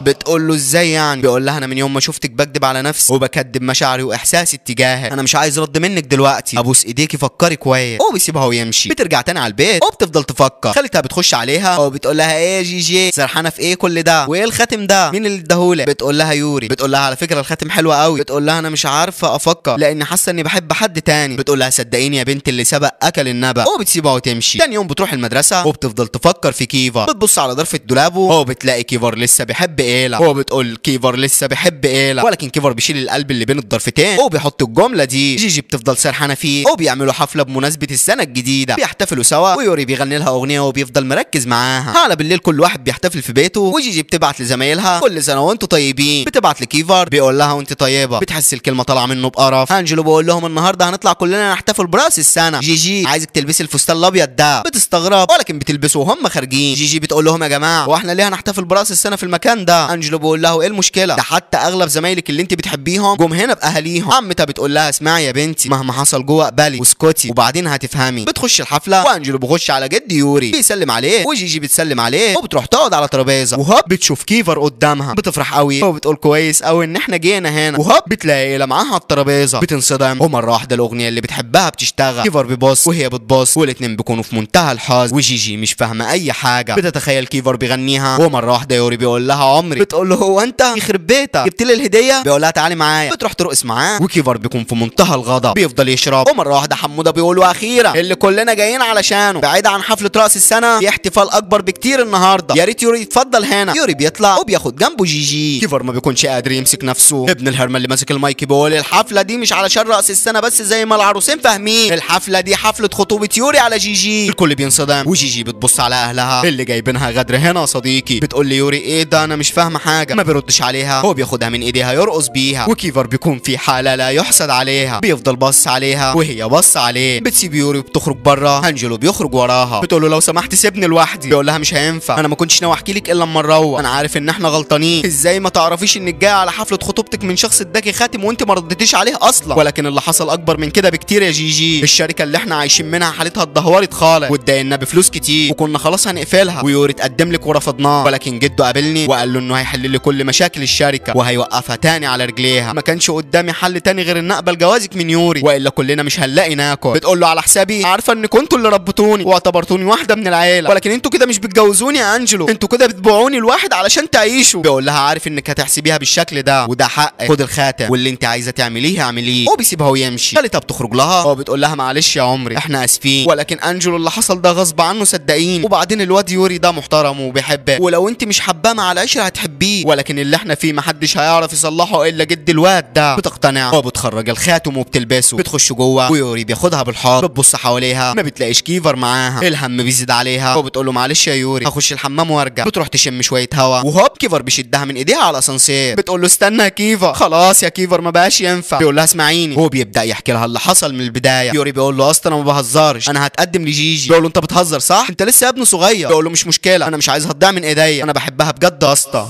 بيقول له براحتك. بيقول له اكيد براحتي لان مفيش اي حاجه بينك وبينها تمنعني، انت واحد كنت بتوقع فيها علشان تاذيها. بيقول له وقع مين يا اسطى؟ انت عارف ان انا حبيتها بجد. بيقول له انت كداب، ابوك زرع فيك العمر، حتى لو حبيتها هتاذيها. بيقول له خلاص خالص. بيقول له هتاذيني انا كمان؟ بص يا اسطى انت صديق طفولتي ولذلك مش عايز اخسرها، ولكن مهما حصل برضه مش هخسرها، ولو فكرت تاذيها هتلاقيني واقف في وشك. كيفر بيقرر ينساها ولكن ما بيقدرش يا صديقي. وهي في البيت بتحتفل بتبعت له رساله ما بيكونش هيرد عليها، ولكن بيرد بكلمتين، الكلمتين اللي جيجي حسيتهم بقرة. واما كان واقف مع إيلا في الحفله ما كانش بيحب فيها ولا رجعوا لبعض، كان واقف علشان جيجي تقبل يوري. إيلا بتقول له كيفا كده انت بتعمل الصح لان ابوك ساب لك عقد يا كيفا، انت بطبعك عنيد. بيقول بينه وبين نفسه طول عمري خايف وبتعامل بطريقه ابويا، ما امي كانت بتعاملني بحب، ليه ما اديش نفسي فرصه مع جيجي؟ إيلا بتقول له انت معايا يا كيفر؟ بيقول لها معاكي، روح القارس انا مش هسيب جيجي تضيع مني. بيخلص هو بيقول لها وديني قدامك، هو متاكد ان انت بتحبيني انا يا جيجي. بتقول له سيبني في حال الله يخليك. بيقول لها يا بنتي دي كلمه واحده سمعيني ومالكيش فيه، بتحبيني؟ طيب بتحبي يوري؟ ما بتردش. فبيديها واحده على الطاير، لا تقول لي يوري ولا سجاير. بتبعد. هو بتقول له ايه يا كيفر لعب العيال ده، خلاص انا واحده مخطوبه وخطيبي مستنيني بره. بيقول لها يولا. هو بيديها واحده برضه على الطاير، لا تقول لي انجل ولا سجاير. وهوب الجماعه دول بيكبسوا عليهم. ليه الفصلان ده بقى؟ حبك النزول دلوقتي؟ المهم البت بتفضل تفكر وبتخرج وسط الناس. يوري بيقول لها كنت فين؟ بتقول له كنت في الحمام. بيقول لها طب يلا بينا، فاضل 5 دقايق والسنه الجديده هتبدا، عايزين نبداها سوا. وفعلا كلهم بيقفوا بره مستنيين العد التنازلي. جيجي بتحس انها تعيط من غير كيفر، بتقول له يوري معلش هروح بسرعه الحمام واجي. بيقول لها ماشي. بتمشي وبرضه كيفر بيجرجرها تاني. بتقول له يا ابني حرام عليك سيبني في حالي، انا لو ما خدتش يوري. بيقول لها عارف كل حاجه زي ما عارف انك انت مش عايزه يوري، بلاش تتعبيه وتتعبي نفسك وتتعبيني معاكي. بتقول له ما تعبش نفسي واسيب اهلي يتعبوا. بيقول لها اهلك اللي استسهلوا، مفيش مشكله ملهاش حل. بتقول له عندك حق. بيقول لها في كل حاجه عندي حق، فكري بعقلك بص لقلبك. بتقول له ما هو حتى لو انا بحبك انت ما بتحبنيش. بيقول لها ما حصلش، انا اول مره احب في حياتي، كنت خايفه اقولها لك اتعبك معايا، كنت خايفه اقرب لك اكتر اذيكي، ولكن اكتشفت اني ما اقدرش اعيش غير بيكي، وطالما وصلت للمرحله دي في الحب مستحيل اذيكي. لولا متاكد، لولا ما بقول لك الكلام ده، لاني مستحيل طول ما انا عايش حاجه تاذيكي حتى لو كنت انا يا جيجي. وربنا العبد لله في الكلام سلطان، ولا انت مش معاه يا صديقي؟ المهم حموده بيقولوا اخيرا هنبدا العد التنازلي، كل سنه وانتم طيبين يا حبايب، كل اتنين بيحبوا بعض ياخدوا بعض بالحضن. وبيبدا العد. كيفر بيقول لها اقسم لك ولا خليها من غير يمين، انا عمري ما حبيت ولا احب زي ما انا حبيتك يا جيجي، بجد انا اسف على تاخير اخيري وهوب بتشبط فيه بتسكته. والسنه الجديده بتبدا وهم في الوضعيه دي يا صديقي. بيقول لها بحبك، بتقول له اخيرا وانا كمان بحبك. بينزلوا في بعض تخبيط وانا وانت بنتفرج يا صديقي. يوري بيعرف ان جيجي خلاص مش نصيبه وما بيكونش عنده حل غير انه يستسلم للامر الواقع. انجلو بيقول لهم الله اكبر، اسهم الشركه بتاعتنا رفعت تاني، مش محتاجين خدمات منك يا جد يوري. يوري بيباص بيلاقي كيفر وجيجي نازلين في بعض تخبيط. وانا من منصبي هذا بقول لك هتلاقي الكلبه اللي تونسك يا يوري عبيط.